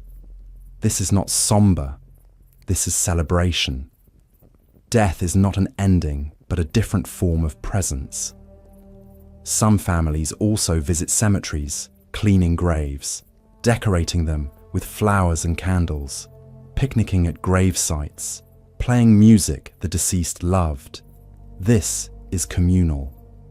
Entire communities may gather at cemeteries, creating a festival atmosphere. Children are present. Death is not hidden from the young, but integrated into life. Everyone will die. Everyone has lost someone. Death is something we share, something we face together, something we can make beautiful through ritual and memory. Day of the Dead is now recognized by UNESCO as an intangible cultural heritage of humanity. It has been embraced globally as an alternative to Halloween's commercial ghost and goblin aesthetic, a way of honoring death that is neither morbid nor fearful, but joyful, colorful, and affirming of the ongoing bonds between living and dead. The Aztec contribution to death culture is this refusal to make death ugly or terrifying. Instead, death is part of the cycle. It is necessary. It can be honored, even celebrated. The dead are not gone. They visit. They remember us as we remember them. And in that mutual remembrance, death loses some of its power to separate us from those we love. Chapter 9. Victorian Death Culture. Mourning as Art.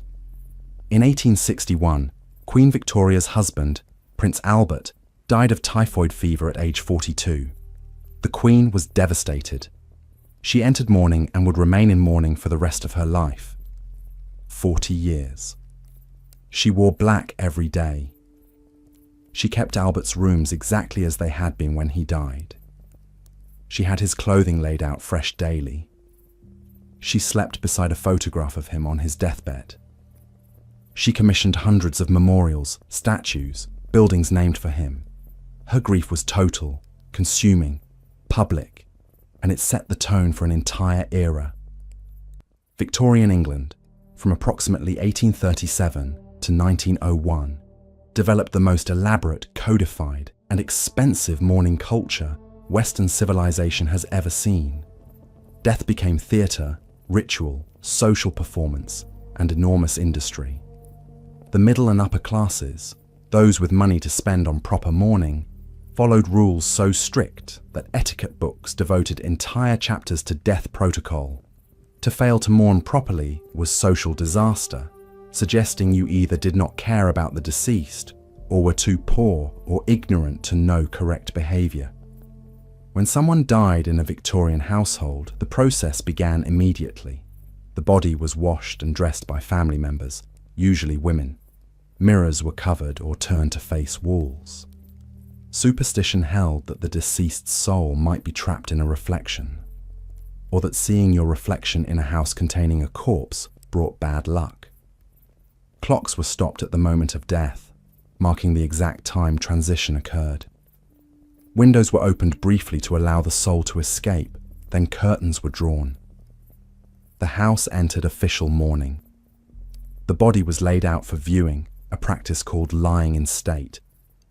For the wealthy, this might occur in a parlour specifically reserved for formal occasions and receiving guests, hence the later term, funeral parlour. The body was dressed in a shroud or burial clothes, positioned in a coffin with the lid open, surrounded by flowers.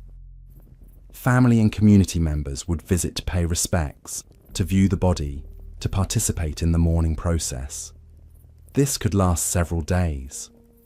Victorian photography technology made possible a practice that seems unsettling today: post-mortem photography. Photographers were hired to take pictures of the deceased, often styled to look as lifelike as possible, propped in chairs, eyes painted on closed lids, posed with living family members. For many families, this would be the only photograph they had of a loved one, particularly in the case of children who died before they could be photographed alive. These post-mortem photographs were treasured, framed, displayed prominently. They were not morbid souvenirs, but cherished memory objects, ways to preserve the deceased's image when photographs were expensive and rare. The funeral itself was an elaborate production. For the wealthy, professional undertakers arranged everything: ornate coffins lined with silk or velvet, glass hearses pulled by black horses with black plumes, mutes, professional mourners dressed in black who stood silently at the funeral, their presence purchased to demonstrate the family's wealth and the deceased's importance. The procession from house to church to cemetery might include dozens of carriages, hundreds of participants, crowds lining streets to watch. After burial, mourning clothing became paramount. The rules varied by relationship to the deceased, gender, and social class. But for widows, who bore the heaviest mourning burden, the protocol was severe. Full mourning, lasting 1 year, required complete black clothing made from dull, non-reflective fabric called bombazine or crepe. No jewelry except jet, a black gemstone, or jewelry made from the deceased's hair. No social engagements except attending church and visiting close family. The widow was essentially removed from public life, her entire identity subsumed into mourning. After the first year, half mourning began, lasting another year or more. This allowed some grey or purple fabric, a few modest decorations, limited social interaction. Only after 2 or more years could a widow fully return to normal clothing and activities. For men, mourning was much briefer, 3 to 6 months of black armbands or black hatbands, reflecting Victorian gender expectations that women were more emotional and should carry the greater burden of grief expression. Mourning jewellery became a specialised art form. Rings, bracelets, brooches and lockets were crafted containing locks of the deceased's hair, woven into intricate patterns, set behind glass, sometimes combined with seed pearls, representing tears, or inscribed with the deceased's name and death date. These were not creepy keepsakes. They were intimate memory objects, pieces of the person you loved, worn close to your skin, a way of keeping them literally with you. Victorians were obsessed with permanence in the face of death. They wanted to capture, preserve, and maintain connection with the deceased through material objects. Hence the popularity of death masks, plaster casts made of the deceased's face, preserving their features exactly. Hence, elaborate monuments and tombs. Victorian cemeteries became parks, beautiful landscape spaces where families could visit, picnic, stroll among graves decorated with elaborate statuary, angels, weeping willows, broken columns, draped urns.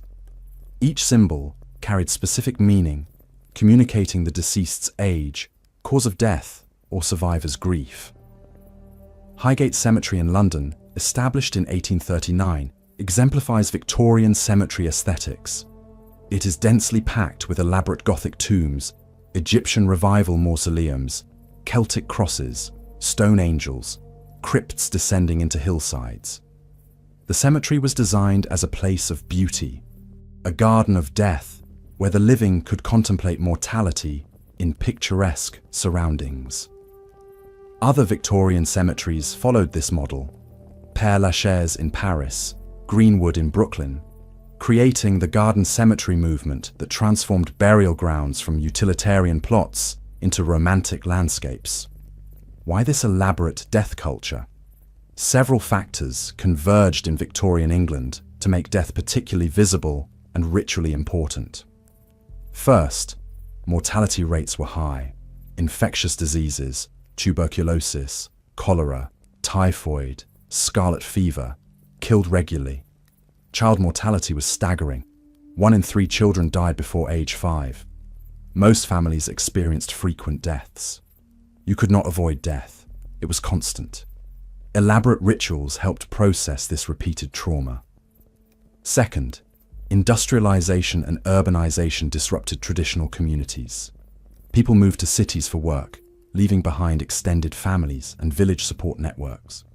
In this disrupted social landscape, formal rules provided structure. If you did not know instinctively how to mourn because you were cut off from traditional community wisdom, etiquette books could tell you exactly what to do, providing comfort through prescribed behavior. Third, the Victorian era saw the rise of the middle class with disposable income, but insecurity about social status.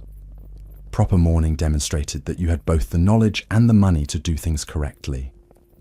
It was social performance, class assertion, a way to claim respectability.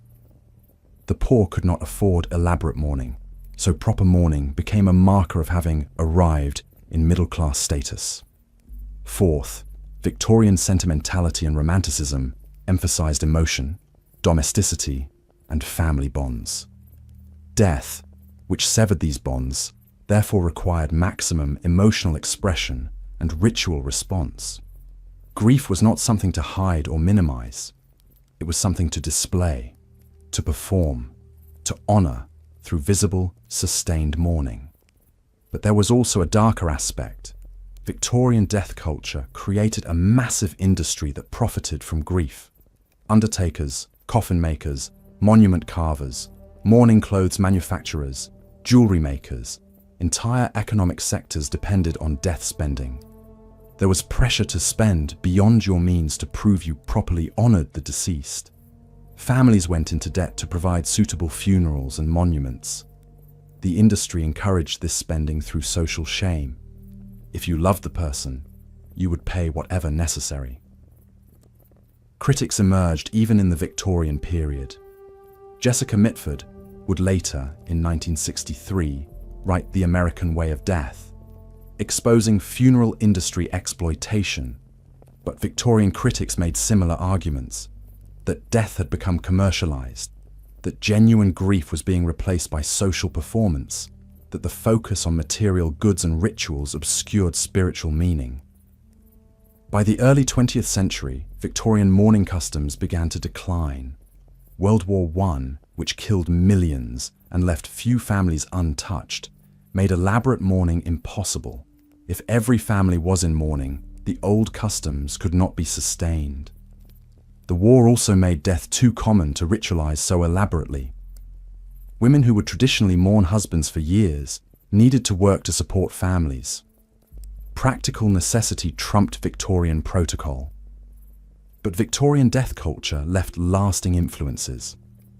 The funeral home industry, professional undertakers, embalming as standard practice, viewing the body before burial, elaborate cemetery monuments, dark clothing for funerals. All these practices descend from Victorian innovations. Even our euphemisms for death, passed away, departed, gone to rest, reflect Victorian discomfort with harsh words like died or dead. The Victorian contribution to death culture is the recognition that death deserves ceremony, that grief requires expression, that memory can be preserved through ritual and material culture. They perhaps went too far, making death performance an industry, but at their core, Victorian mourning customs represented something important: the refusal to let death be casual or unmarked, the insistence that every individual life mattered enough to merit elaborate goodbye, the belief that those we love deserve to be remembered not just emotionally, but tangibly, through clothing, jewelry, photographs, monuments, through anything that says to the world and to ourselves, this person existed, this person mattered, this death changes everything. Chapter 10. Modern American Death, the Funeral Industry. In 1865, Abraham Lincoln was assassinated. His body was embalmed and placed on a train that traveled from Washington, D.C. to Springfield, Illinois over 13 days, stopping at cities along the route where hundreds of thousands of Americans filed past to view their dead president. Lincoln's face remained preserved, visible, recognizable throughout this journey. Embalming, which had been used experimentally during the Civil War to preserve soldiers' bodies for transport home, suddenly became proof of concept on a national scale. If embalming could preserve President Lincoln for public viewing across 2 weeks, it could become standard practice for all American dead. This moment marks the beginning of the modern American funeral industry, a system that would transform death from a family-centered home ritual to a professional service industry controlled by specialists who handle everything, removing death from intimate space to commercial space, from family knowledge to professional expertise. This transformation, which occurred primarily between 1870 and 1930, created the death practices Americans now consider normal, traditional, inevitable, though they are actually quite recent and quite specific to American culture. Before this transformation, death in America resembled death practices everywhere else historically. When someone died at home, which was where most people died, the family washed and dressed the body, placed it in the parlor for viewing, built or purchased a simple coffin, dug the grave, conducted a funeral service at home or church, and buried the body themselves. This was family work, women's work particularly.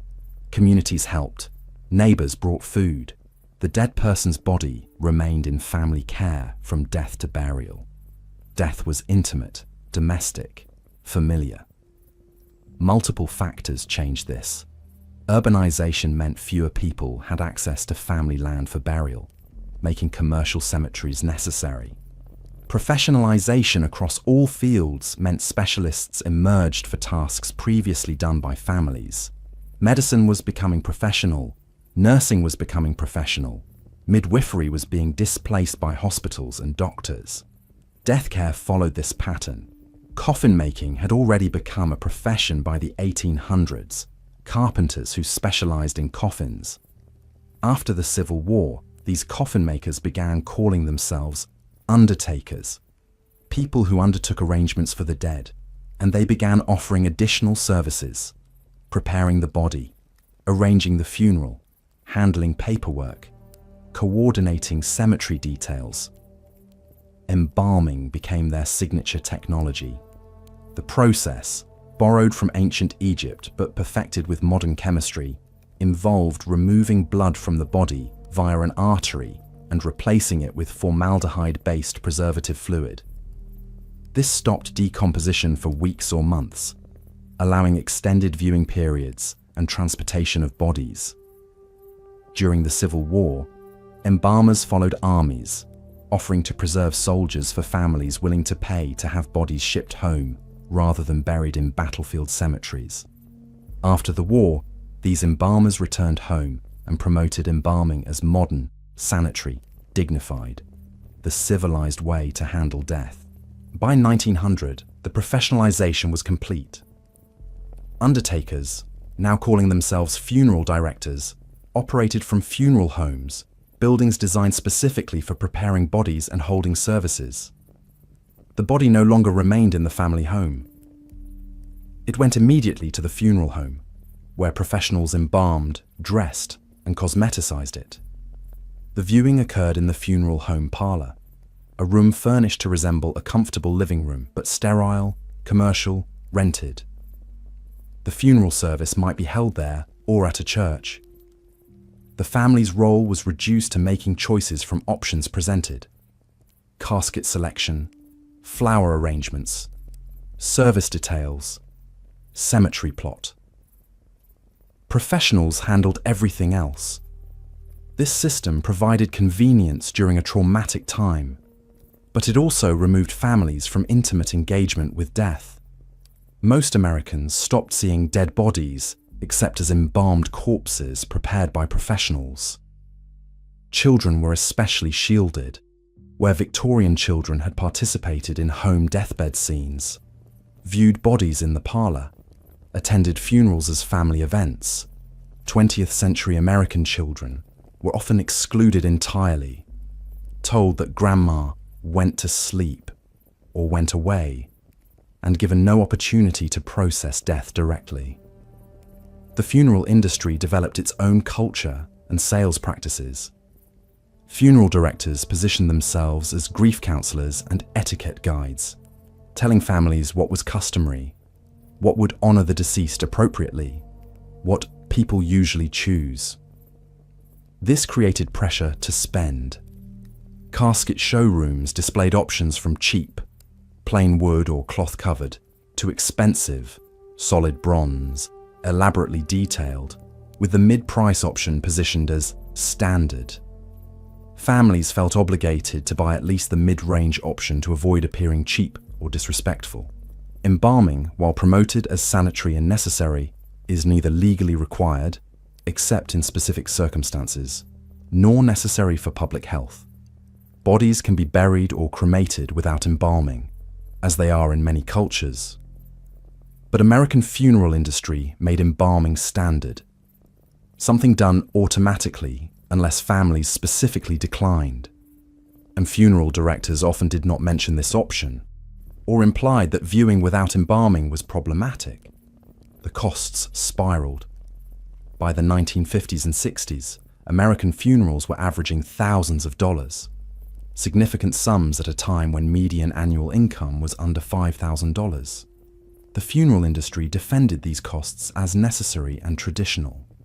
But critics argued that families in grief, unfamiliar with options, pressured by social expectations and industry rhetoric, were being exploited. Jessica Mitford's The American Way of Death, published in 1963, exposed funeral industry practices with devastating effectiveness.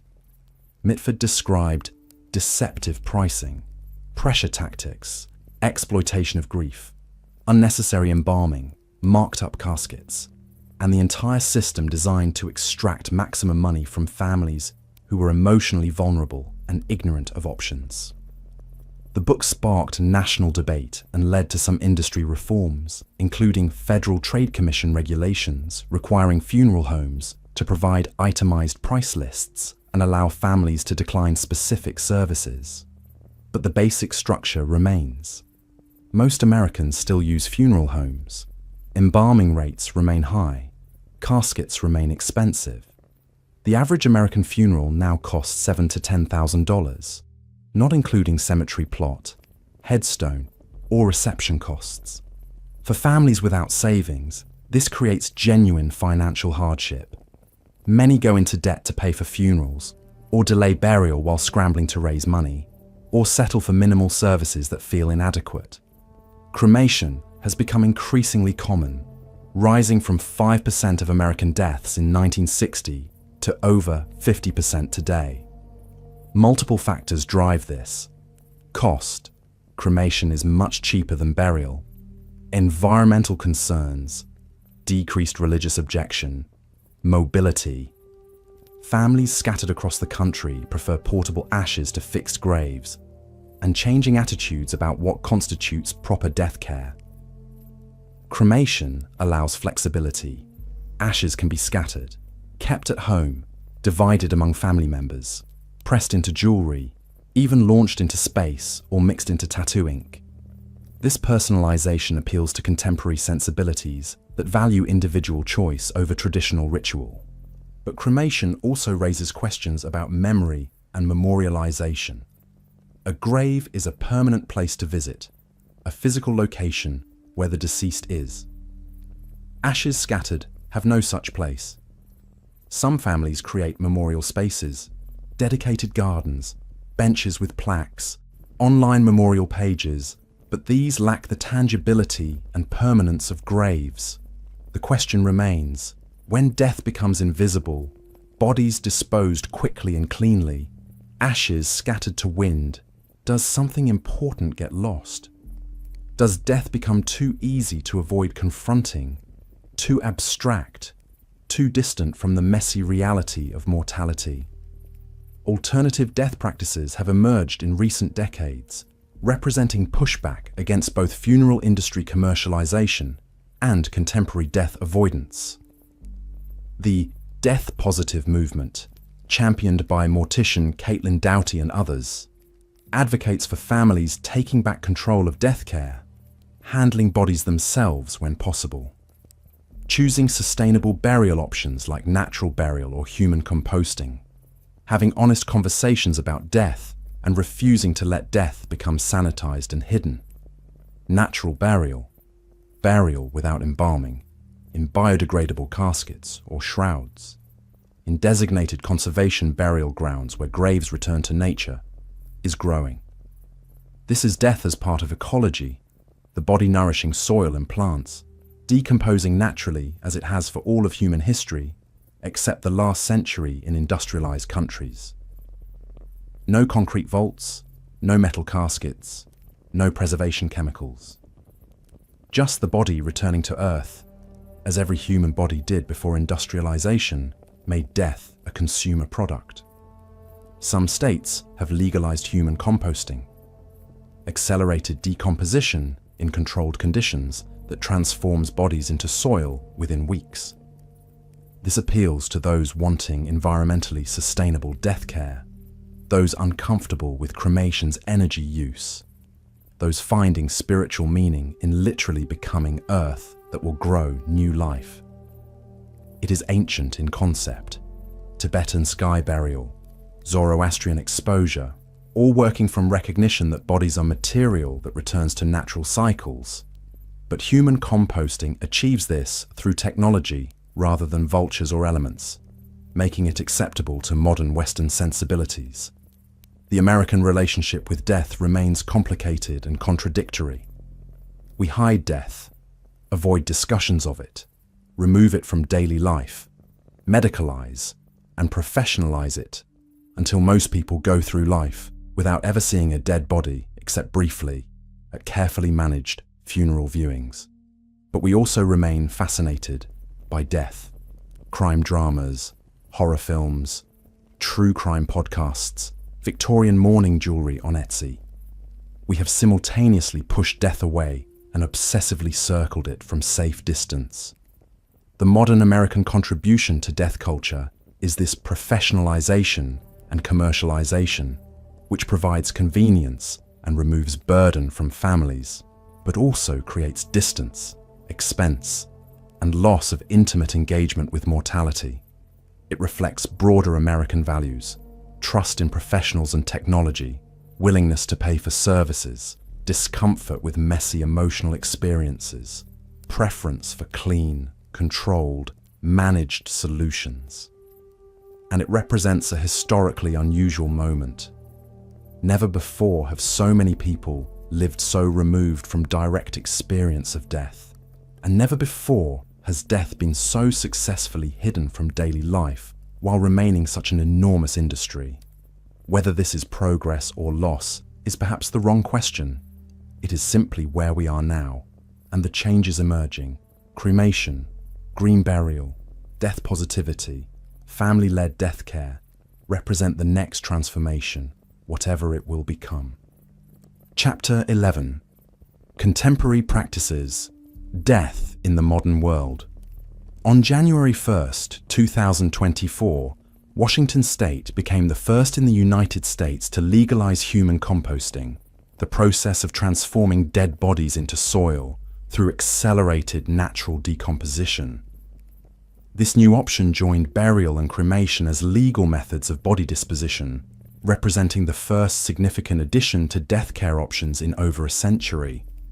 It also represents something larger: the ongoing evolution of how humans handle death, the negotiation between tradition and innovation, between individual choice and community practice, between what technology makes possible and what culture finds acceptable. Contemporary death practices are remarkably diverse, even within single countries or communities. Someone dying in modern America might choose traditional burial in a cemetery, burial in a natural burial ground without embalming or vault, cremation with ashes kept at home or scattered, cremation with ashes made into diamonds or incorporated into reef balls to create marine habitat, cryonic preservation in hope of future reanimation, donation of body to medical school, donation to body farm for forensic decomposition research, alkaline hydrolysis, water cremation, or human composting. Each option carries different costs, environmental impacts, emotional meanings, and philosophical implications. This proliferation of choice reflects several contemporary trends. First, decreased religious authority.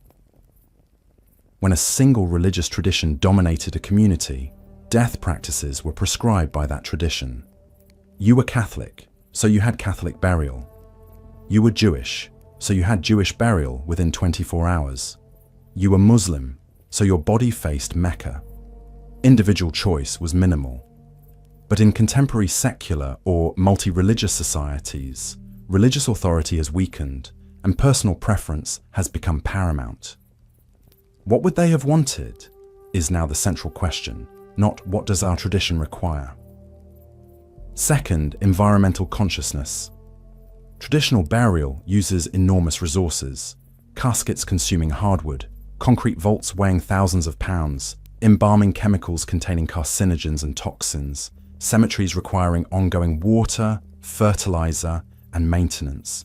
Cremation consumes natural gas or propane, requires hours of burning at high temperatures, releases mercury from dental fillings into atmosphere. These environmental costs trouble many people.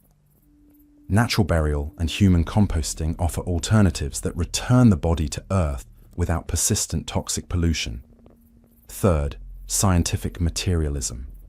For those who believe consciousness ceases at death, that there is no soul requiring special treatment, that the body is merely organic matter, it becomes logical to use that matter efficiently. Donate organs to help others live. Donate the body to medical schools so students can learn anatomy. Compost the body to create soil. These practices make rational sense within a framework that sees death as biological endpoint rather than spiritual transition. Fourth, globalization and cultural mixing. Americans are exposed to death practices from around the world through media, immigration, and travel. Tibetan sky burial, Japanese cremation, with family members using chopsticks to place bone fragments in urns. Ghanaian fantasy coffins shaped like cars or animals. Mexican Day of the Dead altars. These diverse practices challenge the notion that American funeral industry methods are universal or necessary. People see alternatives and ask, why don't we do it differently? Fifth, the death positive movement. Mortician Caitlin Doughty, through her Ask a Mortician YouTube channel and books like Smoke Gets in Your Eyes and From Here to Eternity, has reached millions with the message that death literacy matters, that families can and should participate in death care, that American funeral industry practices are not inevitable, that talking about death is healthy, and that death is not something to be feared but understood. Similar messages come from Alua Arthur, Going to Death Doula, and others advocating for death acceptance and informed choice.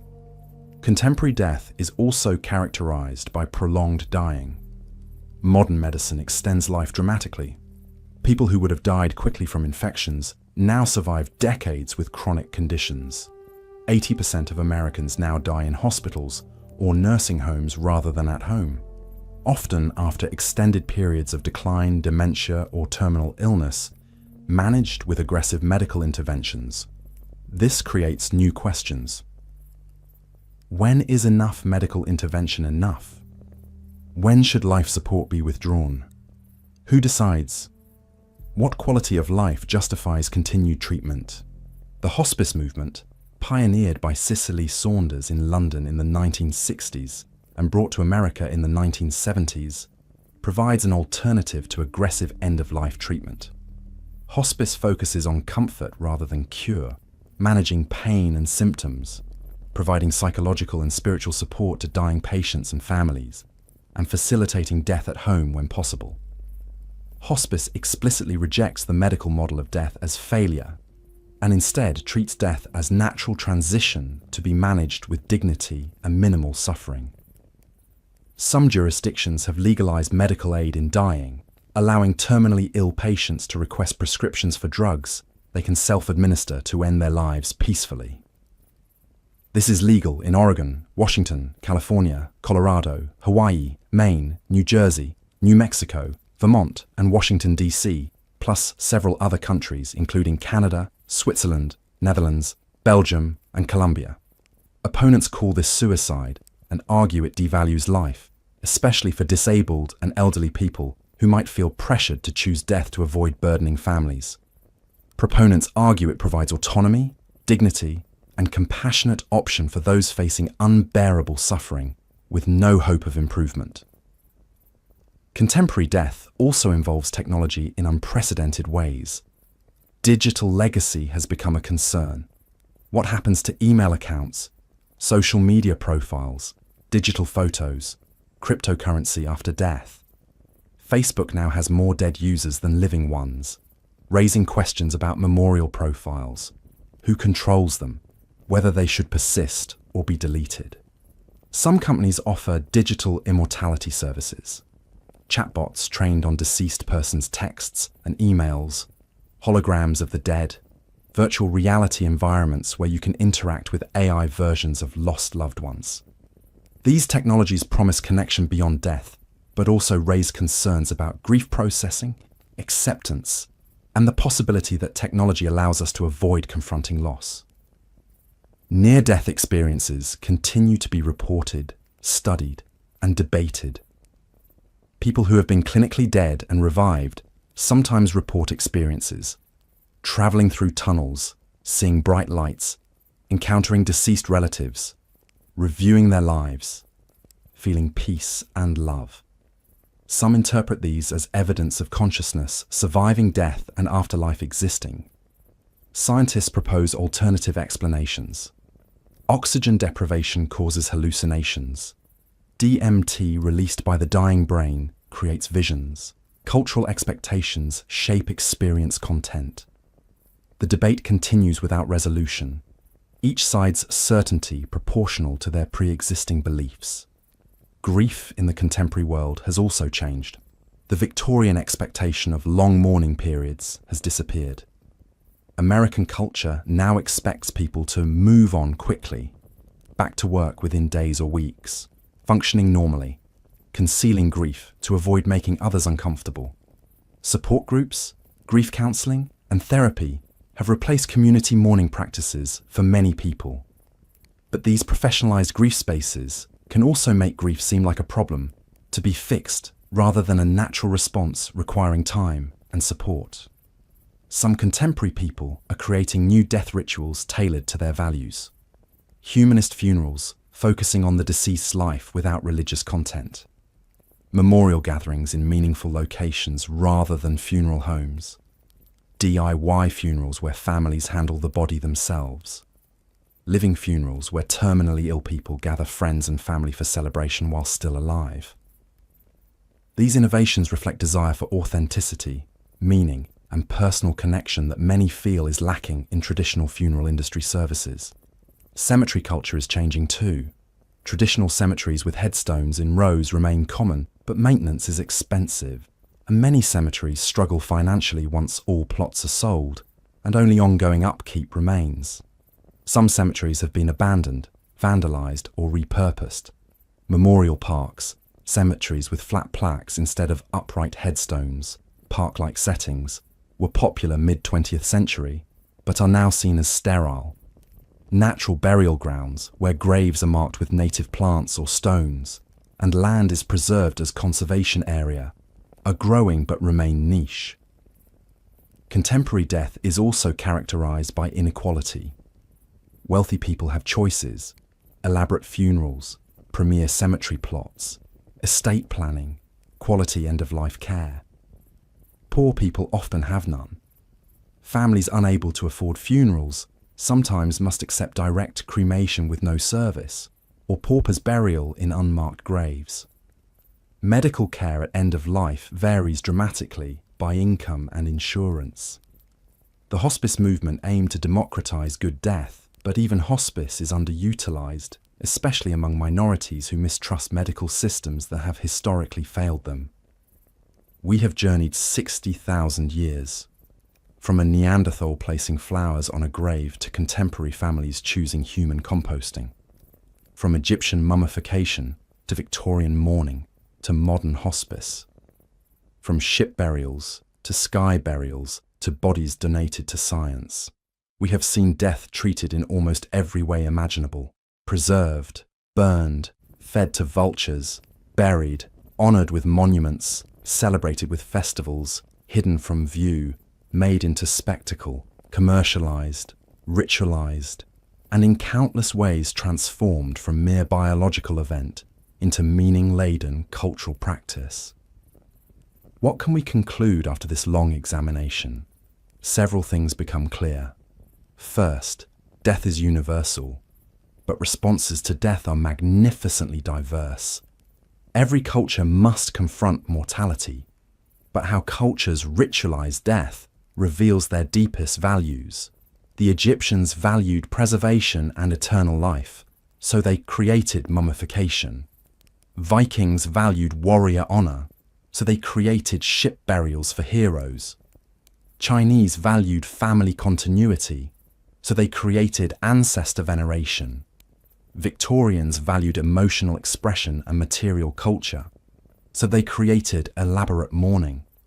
Americans value efficiency and professional expertise, so they created the funeral industry. Each culture's death practices are not arbitrary. They reflect and reinforce that culture's understanding of what matters most. Second, how we treat the dead reveals how we understand the living. Societies that honor ancestors believe relationships persist beyond death. Societies that dispose of bodies quickly believe consciousness ends at death. Societies that sacrifice to gods believe human action maintains cosmic order. Societies that create elaborate tombs believe memory and legacy are forms of immortality. The dead cannot speak, cannot demand care. Everything we do for the dead, we do for ourselves. To make sense of loss, to maintain bonds we cannot relinquish, to assert that individual lives matter, to create meaning from the one certainty we all face. Third, death practices are not fixed traditions stretching unchanging into the past. They are constantly evolving, negotiated, adapted. The Viking ship burials lasted about 3 centuries before Christianity ended them. Egyptian mummification lasted 3,000 years before ending. American funeral industry practices are barely a century old, but are already changing.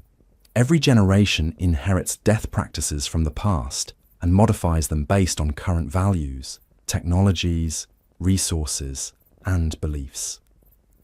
Tradition is real, but it is also flexible, alive, responsive. Fourth, there is no natural or correct way to handle death. What seems normal to you is strange to someone raised in a different culture. Americans find Tibetan sky burial shocking. Tibetans find American embalming bizarre. Neither is more natural or civilized than the other. They are different solutions to the same problem. A body that was a person is now remains, and something must be done with it. The specific solution matters less than that a solution exists, that communities have agreed upon practices, that death does not leave people paralyzed by uncertainty, but guided by ritual. Fifth, death culture serves the living more than the dead. The deceased, if consciousness has ended, does not care what happens to their body or how they are remembered. If consciousness continues, we cannot know what it experiences or needs. But we know what the living need, ways to process grief, rituals that structure behavior during emotional chaos, communities that gather to support survivors, meanings that prevent death from being absurd or unbearable. Death practices are for us, the living, helping us survive the unsurvivable loss of those we love. Sixth, the modern Western tendency to hide death and avoid confronting mortality may be historically unusual and possibly harmful. For most of human history, death was intimate, visible, integrated into life. Children grew up seeing death, participating in death care, understanding mortality as part of existence. Modern industrial societies have removed death from daily life. Most people never see a dead body except at carefully managed funerals. Most death happens in hospitals, not homes. Most bodies are handled by professionals, not families.